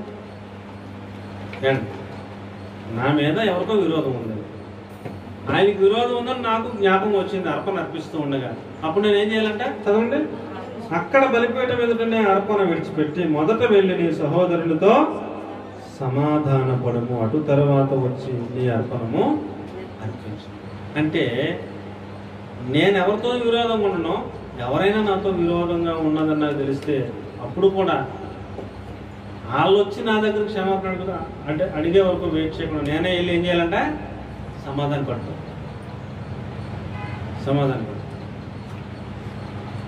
ఇది సాధన చేయాలి, అది ఆటోమేటిక్గా రాదు. అవకాశం దొరికినప్పుడు సాధ్యమైతే అనే పదాలు ఉపయోగించారు. సాధ్యమైతే అందరితోనూ ఎలా ఉండాలంట? సమాధానం కలిగి ఉండాలి. సాధ్యమైతే అన్న పదం ఉపయోగించాలంటే సాధ్యం కాదన్నట్టుగా అర్థం. ఏమండి, అందరితో సమాధానంగా ఉండటం కొంచెం కష్టం అని అర్థం. సాధ్యమైతే కాదు కాదు అయినప్పటికీ అందరితోనూ ఏం కలిగి ఉండాలంటే కష్టమైనా సరే సాధ్యమైతే అందరితోనూ సమాధానముగా ఉండాలని ప్రభు మనకి హెచ్చరిక చేస్తూ ఉన్నారు. అవకాశం వచ్చినప్పుడు, పరిస్థితి అనుకూలించినప్పుడు వాళ్ళకు మన మీద పిగుదాకున్నా సరే మనమే వాళ్ళని పలకరించి, బాగున్నారమ్మా, వాళ్ళకి ఏదో అనారోగ్యంగా ఉందని తెలిసింది, వెళ్ళి వాళ్ళకి మన మీద పిగుదాకా ఉంది, కోపం ఉంది, అయినా సరే మనమే వెళ్ళి వాళ్ళని పలకరించి పరామర్శించి వాళ్ళ కోసం ప్రార్థన చేసేస్తే సమాధానం. పిల్లరా, మనం ఎల్లప్పుడూ అన్ని సందర్భాలను అందరితోనూ ఏం కలిగి ఉండాలట? సమాధానము కలిగి ఉండటానికి ప్రయత్నం చేయాలి, సాధన చేయాలి, అభ్యాసం చేయాలి, ప్రాక్టీస్ చేయాలి అని ప్రభు మనకి జ్ఞాపకం చేస్తూ ఉన్నారు. కాబట్టి పిల్లరా, 1 పేతురు పత్రిక 3వ అధ్యాయం 11వ వాక్యాన్ని కనుక చూస్తే పేతురు గారు చెప్తూ అంటారు. 1 పేతురు పత్రిక 3వ అధ్యాయం 11వ వాక్యంలో, అతడు కీడు నుండి తొలగి మేలు చేయవలెను. ఏమంటే ఏం చేయాలంటే కీడు నుండి తొలగి ఏం చేయాలంట? మేలు చేయవలను, సమాధానమును వెదకి దానిని వెంటాడవలను అని రాయబడింది. కీడు నుండి తొలగి అంతకుముందు చూస్తే జీవమును ప్రేమించి మంచి దినములు చూడగోరేవాడు చెడ్డదాన్ని పలకకుండా తన నాలుకను, కపటపు మాటలు చెప్పకుండా తన పెదవులను కాచుకోవలను. అతడు కీడు నుండి తొలగిపోయి మేలు చేయవలను, సమాధానమును వెదకి దానిని వెంటాడవలను. వాళ్ళు చేసిన పనులకి ఎంతైనా కోపం వస్తుంది అంటారు కొంతమంది. అవునా? అవతల చేసిన పనులకి ఎంతైనా కోపం వస్తుందని అంటారు. ఎంత కోపం వచ్చినా ఏం చేయాలంట? కోపం అంతా పక్కన పెట్టి కీడు చేయకుండా ఏం చేయాలంట? మేలు చేయండి. మేలు చేయడం ద్వారా సమాధానమును వెతికి వెంటాడండి. ఏ విధము చేతనైనా సమాధానంగా ఉండడానికి మనం ప్రయత్నం చేయాలి. సమాధానంగా ఉండడానికి ప్రయత్నం చేయాలి. అది దేవుడు మనకు నేర్పిస్తున్నటువంటి పాఠం. హెబ్రీ పత్రిక 12వ అధ్యాయం 4వ వాక్యాన్ని కనుక చూస్తే, హెబ్రీ పత్రిక 12వ అధ్యాయం 4వ వచనంలో, మీరు పాపముతో పోరాడులో రక్తము కారునంతగా 14వ వచనం క్షమించాలి. హెబ్రీ 12:14 అందరితో సమాధానమును పరిశుద్ధతయో కలిగి ఉన్నటకు ప్రయత్నించుడి. పరిశుద్ధత లేకుండా ఎవడను ప్రభువును చూడడు. సమాధానం లేకుండా పరిశుద్ధత ఉండదో, పరిశుద్ధత లేకుండా ప్రభువును చూడలేము అనే విషయాన్ని మనం గమనించి, ప్రియులరా, అందరితో ఉందా, కొందరితో ఉందా? కొంచెం చూడండి అమ్మా, మీ బైబిల్లో కొంచెం కొందరితో లేదా? నా బైబిల్లో అందరితో ఉంది. మీ బైబిల్ ఎలా ఉంది అండి? అందరితో ఉందా, కొందరితో ఉందా? అందరితో ఎలా ఉండాలట? అందరితో ఎలా ఉండాలటమ్మా? అందరితో సమాధానమును పరిశుద్ధతయు కలిగి ఉండటకు ప్రయత్నించాలి. ప్రయత్నించడం అంటే ఏంటి అర్థం? అందరితో సమాధానముగా ఉండాలి అని ఉందా? ఉండాలి అని రాశారా? ఏమని రాశారు? ప్రయత్నించండి. ఇంకొక చోట సాధ్యమైతే అంటే ఏం చేయమని? ట్రై చేయండి. సమాధానంగా ఉండటానికే ప్రయత్నించండి. సాధన చేయండి, అభ్యాసం చేయండి, సమాధానంగా ఉండటానికై ప్రాక్టీస్ చేయండి అని దేవుని వాక్యం మనకు తెలియజేస్తూ ఉందండి. కాబట్టి ప్రియులారా, మార్కు సువార్త 9వ అధ్యాయం 50వ వాక్యంలో, మార్కు సువార్త 9వ అధ్యాయం 50వ వాక్యాన్ని కనుక చూస్తే, ఉప్పు మంచిదే కానీ నిస్సారం అయితే కూరలో రుచి ఉంటుందా? ఉప్పు మంచిదే కానీ ఉప్పు నిస్సారమైన నీళ్ళు దేని వలన మీరు దానికి సారము కలుగజేతురు. మీలో మీరు ఉప్పు సారము గలవారండి, ఒకరితో ఒకరు సమాధానముగా ఉండుడి. అందరం వైపు చూడండి. ఉప్పు కూరలో వేస్తే అది నిస్సారమైన ఉప్పు అనుకోండి, అది ఉప్పే చూడటానికి, కానీ అందులో ఏం లేదు, ఉప్పు సారం లేదు. ఎంత ఉప్పు వేసినా కూరలో ఏం లేదు, రుచి రాట్లా. ఉపకారం ఏముందా? అదే సారమున్న ఉప్పు వేస్తే కూర రుచి ఉంటుంది, తినబుద్ధి అవుతుంది. కాబట్టి సమాధానముగా ఉండేవారేమో సారమున్న ఉప్పుతో సమానం, సమాధానం లేకుండా ఉండేవారేమో సారము లేని ఉప్పుతో సమానం. సారమున్న ఉప్పు అయితే ఉపయోగపడితే రేపు పొద్దున దేవుని దగ్గరికి వెళ్ళడానికి అవకాశం ఉంటుంది. సారం లేని ఉప్పు అయితే పట్టుకెళ్ళి ఎక్కడ పడేస్తారు? ఇంట్లో దాచుకుంటారా? సారం లేని ఉప్పు అయితే ఏం చేస్తారు? పట్టుకెళ్ళి బయట పారేస్తారు. మనం భక్తి చేస్తున్నామనంటే ఈ భక్తిలో సమాధానము కనుక లేకపోతే, ఎవరి మీదైనా విరోధ భావం ఉంటే, ఎవరి మీదైనా కోపం ఉంటే, ఎవరి మీదైనా కక్షలు పగలు అసూయలు ఉంటే ఏమండి ఇవన్నీ కూడా తీసేసుకుని మనము అందరితోనూ ఏం కలిగి ఉండాలంటే సమాధానమును కలిగి ఉండటానికి ప్రయత్నం చేయాలి, ప్రయాసపడాలి, సాధన చేయాలి, అభ్యాసం చేయాలి. సాధ్యమైతే అనే పదాలు కూడా ఉపయోగించారు. కనుక మన వంతు మనము సాధ్యమైనంత మట్టుకు మనం అందరితోనూ సమాధానంగా ఉండడానికి ప్రయత్నం చేయాలి. దేవునికి ఒక మంచి స్తోత్రం చెప్పండి. హల్లెలూయా, హల్లెలూయా. కాబట్టి ప్రియులారా ఒక ఉదాహరణ చిన్న ఉదాహరణ చెప్పి నేను ముగించేస్తాను. ఏమండి ఇస్సాకు చాలాసార్లు చెప్పున్నాను, నేను మరలా ఒకసారి జ్ఞాపకం చేస్తాను. ఆదికాండం 26వ అధ్యాయం, ఆదికాండం 26:18 త్వరగా ఆదికాండం 26:18. అప్పుడు తన తండ్రి అయిన అబ్రహాము దినములలో తవ్విన నీళ్ల బావులు ఇస్సాకు తిరిగి తవ్వించను. ఎలానగా అబ్రహాం మృతి పొందిన తర్వాత ఫిలిష్తీయులు వాటిని కూల్చివేసింది. అతను తన తండ్రి వాటికి పెట్టిన పేర్ల చొప్పున తిరిగి వాటికి పేర్లు పెట్టెను. అండి నా వైపు చూడండి, అందరు దయచేసి నా వైపు చూడండి. అదే అధ్యాయం 26వ అధ్యాయం 20వ వచనంలో అండి, అప్పుడు గెరారు కాపురులు ఇస్సాకు కాపురులతో జగడమాడి ఈ నీరు మాదే అని చెప్పిన కనుక వారు తనతో కలహించినందున అతడు ఆ బావికి యేషెకు అని పేరు పెట్టెను. 20వ వచనంలో ఒక బావి తవ్వాడు. అమ్మ నా వైపు చూడండి. 20వ వచనంలో ఒక బావి తవ్వాడు ఇస్సాకు. తన దాసుల చేత తవ్విస్తే దేవుడు మంచి జలాలు గల నీళ్ళ ఓట బావి దొరికింది. దొరికితే ఫిలిష్తీయులు వచ్చి దెబ్బలాడేది మాది అన్నారు. ఎవరు తవ్వారు? ఇస్సాకు తవ్విస్తే ఇస్సాకు దాసులు తవ్వితే జలాలు గల బావి దొరికింది. దొరికితే ఎవరు వచ్చి దెబ్బలాడారు? ఫిలిష్తీయులు వచ్చింది మాది అన్నారు. తవ్వింది ఎవరు? ఫిలిష్తీయులు తవ్వారా? ఇస్సాకు తవ్వాడా? ఇస్సాకు తవ్వితే దొరికిందా? ఫిలిష్తీయులు తవ్వితే దొరికిందా? ఇస్సాకు తవ్వితే దొరికింది. అంతకుముందు వాళ్ళ నాన్నగారు అబ్రాహాము తవ్విన బావులు కూడా ఎవరు పూర్తి చేశారు? ఫిలిష్తీయులు పూర్తి చేశారు. సరే పూర్తి చేశారు, గొడవ పెట్టుకోలేదు. ఇస్సాకు మా నాన్నగారు తవ్విన బావులు ఎందుకు పూర్తి చేయాలని గొడవ పెట్టుకున్నాడా? గొడవ పెట్టుకోలేదు. సరే ఈయన మరలా కష్టపడి తవ్వుకుంటే ఫిలిష్తీయులు వచ్చి ఏమంటున్నారు? ఇది మాదన్నారు. 20వ వచనంలో ఒకటి తవ్వితే మాదన్నారు. అక్కడ నుంచి వెళ్ళిపోయాడు ఇంకో కొంచెం దూరం. మన కొవ్వూరులో తవ్వాడు అనుకోండి, కొవ్వూరులో తవ్వితే ఇది మాది అన్నారు. ఇక్కడ నుంచి ఆరిగ్రాలు వెళ్ళిపోయాడు. ఆరిగ్రాల్లో మరలా తవ్వితే మళ్ళీ మంచి నీళ్ళ బావి ఒకటి దేవుడు ఇచ్చారు. ఇస్తే ఆరిగ్రాలు కూడా వచ్చి ఇది కూడా మాదే అన్నారు. మాది అంటే అక్కడ కూడా సరే అని చెప్పి సెక్స్ పెట్టి కుమారదేవి వెళ్ళాడు. మళ్ళీ కుమారదేవిలో కూడా తవ్వితే మంచి నీళ్ళ బావి దేవుడు అనుగ్రహించాడు. కుమారదేవి కూడా వెళ్ళారు, ఇది కూడా మాదే అన్నారు. అక్కడికి 3 అండి. తర్వాత 4వది కూడా తవ్వారు. ఈ 3 సార్లు వెళ్ళేది మాదే అని అన్నటువంటి ఫిలిష్తీయుల రాజు అబీమెలెకు ఆయనతో పాటున్న అధికారులు 4వసారి కూడా వెళ్ళి అప్పుడు అంటున్నారు, నీతో నీ దేవుడు తోడుగా ఉన్నాడని మాకు అర్థమైంది. మేము రాజులమైనా నీవు మాకంటే బలవంతుడవు. మేము నీ జోలికి రాము, నువ్వు మా జోలికి రావద్దు. నీకు దేవుడు తోడుకున్నాడు మాకు అర్థమైంది కాబట్టి మేము నీ జోలికి రామింకా. ఇంకా నేను మేము ఏమి బాధ పెట్టం, మాతో నిబంధన చేయంటున్నారు. ఏమంటున్నారండి? ఈయన వాళ్ళు వచ్చి మాదని అన్నప్పుడు దెబ్బలాడకుండా ఇంకో చోటకి వెళ్ళిపోయారు. 4వ చోటకి వెళ్ళినప్పుడు వాళ్ళంతటా వాళ్ళే వచ్చి మాతో సమాధానం పడని అడుగుతున్నారు.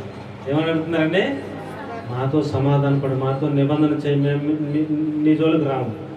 ఒకవేళ నువ్వు మా జోలికి వస్తే నీ దేవుడు నీకు తోడుకున్నాడు కనుక నువ్వు గెలుపుతో మేము ఓడిపోతాం కనుక మాతో నిబంధన చేయి, నీ దేవుడు నీకు తోడుకున్నాడు. మాకు ఇప్పుడు అర్థమైంది. 3 సార్లు నువ్వు వెళ్ళిపోయేటప్పుడు మాకు అర్థమైంది. మేము చేసిన తప్పని వాళ్ళు ఒప్పేసుకుని ఏం చేస్తున్నారండి? నిబంధన చేసుకుని సమాధానం పడిపోయారు. దేవునికి స్తోత్రం కలుగును గాక. హల్లెలూయా, హల్లెలూయా. కాబట్టి ప్రియులారా, మనల్ని ఎవరైనా తిట్టకండి. మనల్ని ఎవరైనా ఏమనంటే తిరిగి ఏమనకండి. కొంచెం సహించుకుని, కొంచెం ఓర్చుకుని, క్షమించేసి ఏం చేయాలి? సమాధానముగా ఏం చేయాలి? సమాధానంగా ఉండడానికి ప్రయత్నం చేయాలి. మనం ఆరాధిస్తున్న దేవుడు ఎలాంటి దేవుడు? సమాధానకర్త. దేవునికి స్తోత్రం కలుగును గాక. హల్లెలూయా. 29వ వాక్యం 31వ వాక్యం కనుక చూస్తే ప్రియులారా, 29వ వాక్యం 31వ వాక్యం చూస్తే, మేము నిన్ను ముట్టక నీకు మేలే తప్ప మరేమీ చేయక నేను సమాధానముగా పంపివేస్తాము కనుక నీవును మాకు కీడు చేయకున్నట్లు నీతో నిబంధన చేసుకుంది మరియు అనుకుంటుంది. ఇప్పుడు నీవు యెహోవా ఆశీర్వాదం పొందిన వాడవు అని అతడు వారికి విందు చేయగా వారు అన్నపానం పుచ్చుకుని తెల్లవారినప్పుడు వారు లేచి ఒకరితో ఒకడు ప్రమాణం చేసుకుని తరువాత ఇస్సాకు వారిని సాగనంపగా వారు అతని యొద్ద నుండి సమాధానముగా వెళ్ళిరి. 3 సార్లు గొడవకు వచ్చారు. ఎలా అండి? 3 సార్లు ఎలాగొచ్చారు? గొడవకు వచ్చారు. 4వ సారి ఎలాగొచ్చారు? సమాధానముగా వెళ్తానికి వచ్చి నిబంధన చేసుకుని, బాబా నీ జోలుకురాము, నీతో నీ దేవుడు ఉన్నాడు మాకు అర్థమైంది బాబు, నీ జోలుకురాము మాకు ప్రమాణం చేయని చెప్పి ప్రమాణం చేయించుకుని నిబంధన చేసుకుని సమాధానముగా వెళ్ళింది. కాబట్టి మనం సమాధానంగా ఉంటే మన శత్రువులను కూడా దేవుడు ఎలా చేస్తారో, 1-2 సార్లు మనం సహించుకుంటే 4వసారికి వాళ్ళే మన దగ్గరకు వచ్చి సమాధాన పడేటట్టుగా చేయగల శక్తిమంతుడు మన దేవుడు. కాబట్టి ప్రియులారా, మనము సమాధానమును వెంటాడాలి. అందరూ చెప్పండి. తర్వాత పరస్పర క్షేమాభివృద్ధిని అనుసరించాలి. అందరూ చెప్పండి. పరస్పర క్షేమాభివృద్ధికి అనుసరించడానికి ఆసక్తి కలిగి ఉండాలి. ఏమండి? 1 దశలోనిక 5వ అధ్యాయం 11వ వాక్యాన్ని కనుక చూస్తే, 1 దశలోనిక 5వ అధ్యాయం 11వ వచనాన్ని కనుక మనం చదివితే ప్రియులారా,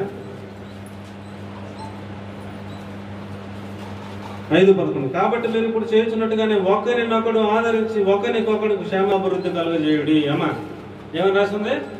ఒకరినొకడు ఆదరించి ఒకరికొకడు క్షేమాభివృద్ధి కలుగజేయుడి. ఒకరినొకరు ఆదరించుకోవాలండి. ఈయన కష్టంగా ఉంది, ఇంకొకరు వచ్చి ఆయన ఆదరించాలి. వాళ్ళకి కష్టంగా ఉంది, మనం వెళ్ళి వాళ్ళని ఆదరించాలి. ఒకరికొకడు క్షేమాభివృద్ధి కలుగజేసుకోండి. ఒకని ఆపదల్లో ఒకడు క్షేమాభివృద్ధి కలుగ చేసుకోవాలని దేవుని వాక్యం తెలియజేస్తూ ఉంది.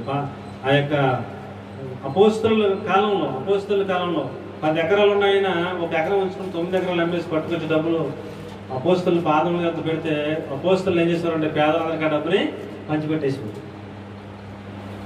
అందరూ సమానంగా ఉండాలి. అందరూ ఎలా ఉండాలి? అందరూ సమానంగా ఉండాలనేది అపోస్తలుల కాలంలో వారు అనుసరించిన విధానం. ఒక ఆయనకి 100 ఎకరాలు ఉంది, ఒక ఆయనకి అసలు సెంటు భూమి కూడా లేదు. ఇప్పుడు 100 ఎకరాలైనా 1 ఎకరం ఉంచుకుని 99 ఎకరాలు అమ్మేసి తెచ్చి ఆ డబ్బులు పట్టుకొచ్చి అపోస్తల పాదాల దగ్గర పెట్టాడు. ఈ డబ్బులన్నీ కూడా పేదలందరికీ కూడా వాళ్ళు పంచిపెట్టేశారు. అప్పుడు అందరూ కూడా సమానమా కదా? అందరూ సమానం. 4 ఇల్లు ఉన్నవాడు 3 ఇల్లు అమ్మేసి తెచ్చి ఇచ్చాడు. అసలు ఇల్లుడికి 1 ఇల్లు కట్టుకుందని డబ్బులు ఇచ్చారు. అలాగే అందరూ కూడా సమానం. అలాగున మీరు ఒకరినొకడు ఆదరించి ఒకరికొకడు క్షేమాభివృద్ధి కలుగు చేయుడి. అది దేవుడు మనకు నేర్పిస్తున్నటువంటి పాఠం ప్రియులారా.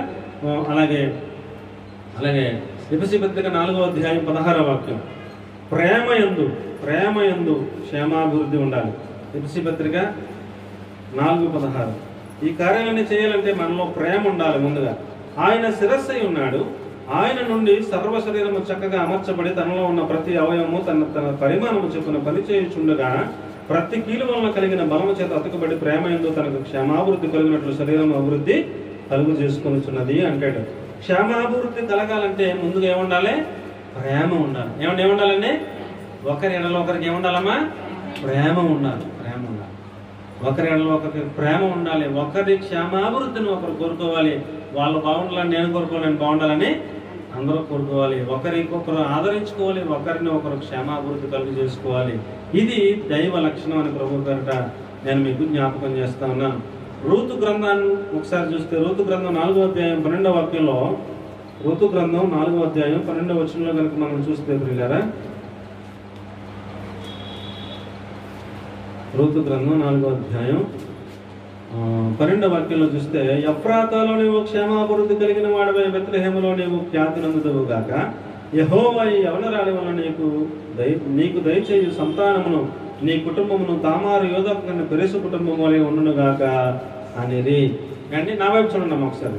అలాగే ఋతు గ్రంథం 2వ అధ్యాయం 4వ వాక్యాన్ని కనుక చూస్తే, 2వ అధ్యాయం 4వ వాక్యాన్ని కనుక చూస్తే, బోయజు బెత్లెహేము నుండి వచ్చి యెహోవా మీకు తోడైనను గాక నీ చేనుపోయే వారితో చెప్పగా, వారు యెహోవా నిన్ను ఆశీర్వదించునుగాక అనేది. అమ్మ అందరూ వైపు చూడండి. బోయజు అనేటువంటి ఒక రైతు ఉన్నాడు. ఆయన తన పొలంలో పనిచేస్తున్నటువంటి కూలీలందరినీ కూడా చూసి ఆయన గట్టు మీద ఉండి యెహోవా మీకు తోడైండునుగాక అన్నారు. ఏమన్నారండి?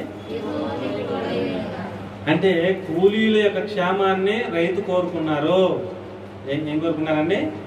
కూలీల యొక్క క్షేమాన్ని రైతుగా బోయజు గారు కోరుకుంటున్నారు. యెహోవా మీకు తోడైండునుగాక, మీ పనిలో దేవుడు మీకు తోడైండునుగాక. కోసేటప్పుడు కానీ, పనులు కూర్చేటప్పుడు కానీ, తెచ్చేటప్పుడు కానీ దెబ్బలు తగలకుండా, ఎక్కడ పడిపోకుండా, గొడవలు కొంతమందికి ఏమవుతుంది తెగిపోవటం కానీ రకరకాల సమస్యలు ఉంటాయి పని చేస్తున్నప్పుడు. దేవుడు మీకు తోడైండునుగా కానీ కూలీల క్షేమాన్ని ఎవరు కోరుకుంటున్నారో? రైతు కోరుకుంటున్నారు. అప్పుడు కూలీలు అంటున్నారు యెహోవా నిన్ను ఆశీర్వదించునుగా కానీ కూలీలు అంటున్నారు. కూలీలందరూ ఏం కోరుకుంటున్నారు? రైతు క్షేమాన్ని కోరుకుంటున్నారు. కానీ మీకేం అర్థమవుతుందా? కూలీలందరూ ఏం కోరుకుంటున్నారు? రైతు క్షేమాన్ని కోరుకుని దేవుడిని మిమ్మల్ని ఆశీర్వదించునుగాక అంటున్నారు. ఆయనేమో వీళ్ళ క్షేమాన్ని కోరుకుని యెహోవా మీకు తోడైండునుగాక అంటున్నారు. ఏమైనా అర్థమవుతుందా? ఇప్పుడు నేను మిమ్మల్ని అందరినీ యెహోవా మీకు తోడైండునుగాక అన్నాను అనుకోండి, మీరు వెంటనే ఏమనాలి? ఆమేన్ అనుకోవాలి. ఏమనుకోవాలి? ఆమేన్ అనుకోవాలి. సీయోను నుండి యెహోవా మిమ్మల్ని ఆశీర్వదించునుగాక అనగానే ఏమనుకోవాలి? ఆమేన్ అనుకోవాలి. దేవుడు మిమ్మల్ని దీవించునుగాక అనగానే ఏమనుకోవాలి? ఆమేన్ అనుకోవాలి. అప్పుడు మీరేమనాలి?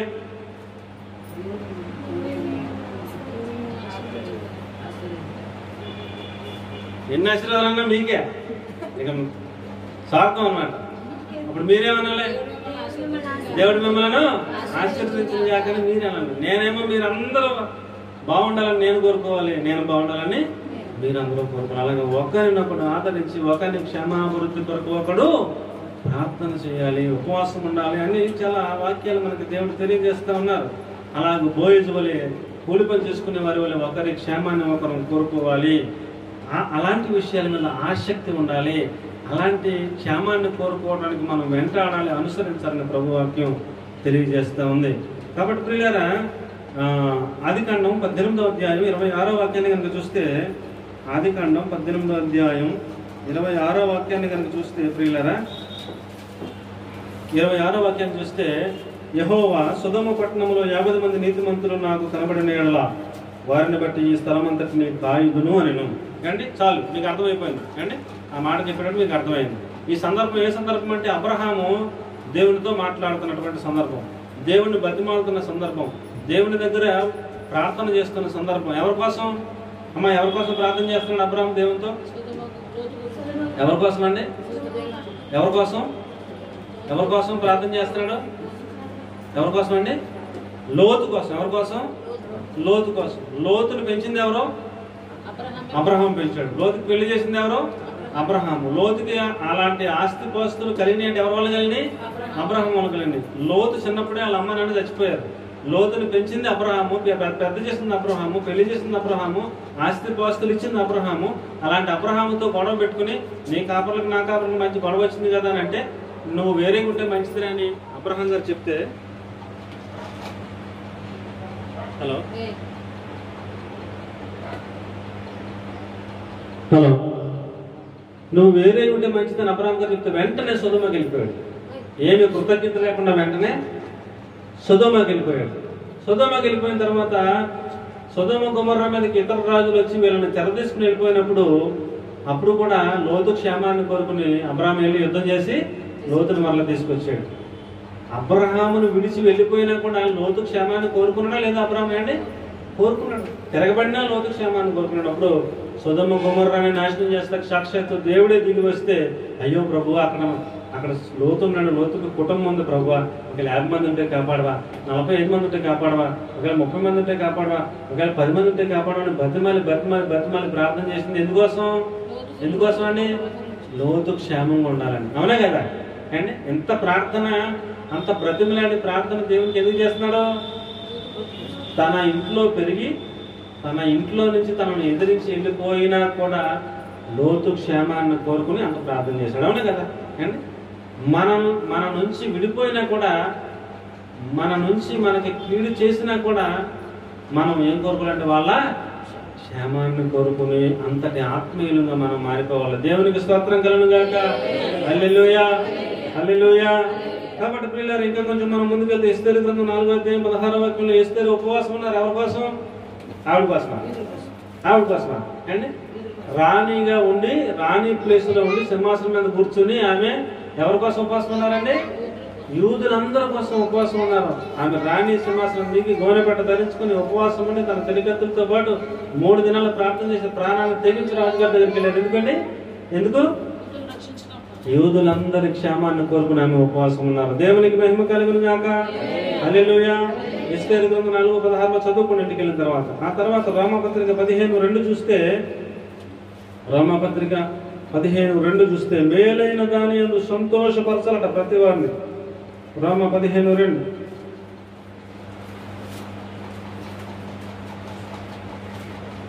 రోమ 15:2 తన పొరుగువాని క్షేమాభివృద్ధి కలిగినట్లు మనలో ప్రతివాడు మేలైన దాని యందు అతనిని సంతోషపరచాలి.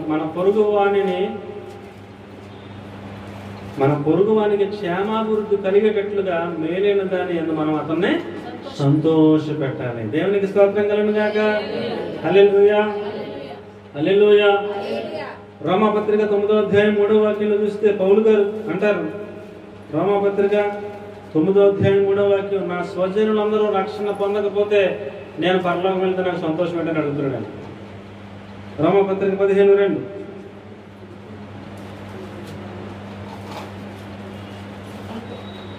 కాదు 9:3 క్షమించాలి. పరిశుద్ధాత్మయందు నా మనస్సాక్షి నాతో కూడా సాక్ష్యం ఇస్తున్నది, సాధ్యమైన ఎడల నా దేహ సంబంధులైన సహోదరుల కొరకు నేను క్రీస్తు నుండి వేరే శాపగ్రస్తుడనై ఉండకూడదును అంటారు. అంటే నా సహోదరులు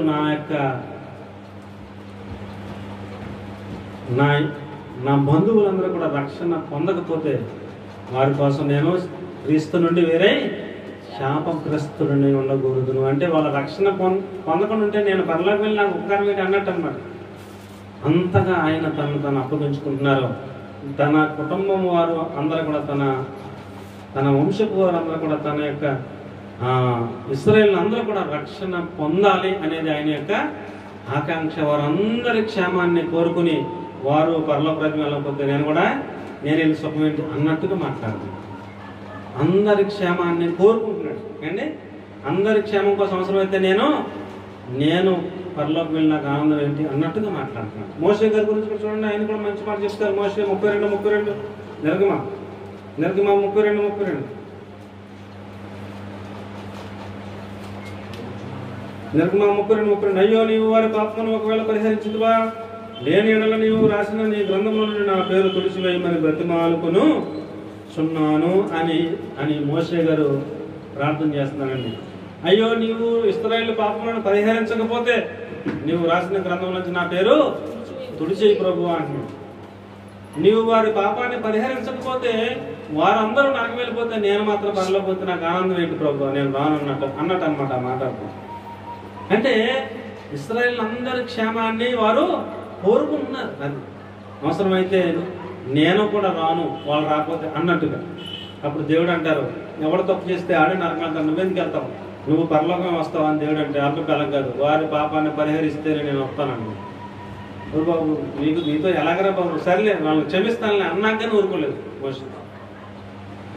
దేవుని కోపానికి అడ్డుపడి ప్రభువా వాళ్ళని క్షమిస్తానంటేనే నేను కూడా వస్తాను అని అంత క్షేమాన్ని వారి క్షేమాన్ని కోరుకునేటువంటి భక్తులు బైబిల్ గ్రంథంలో అనేక మంది ఉన్నారు. కాబట్టి పిల్లరా, మనం నేర్చుకోవాల్సిన పాఠం ఏంటంటే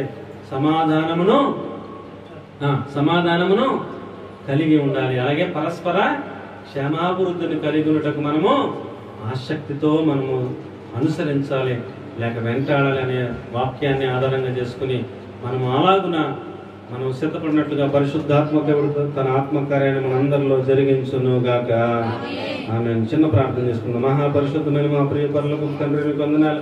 ఎత్తబడిన వాక్యం మీరు గట్టి బలం చెందించుకోకుండా సహాయం చేయండి. అలాగున మీ ఆత్మకార్యం మా ప్రతి ఒక్కరిలో జరిగించి మహిమ పొందమని మీరు ఎక్కడ సిద్ధపరచమని యేసయ్య పరిశుద్ధమైన నామములో ప్రార్థించి పొంది ఉన్నాము తండ్రి.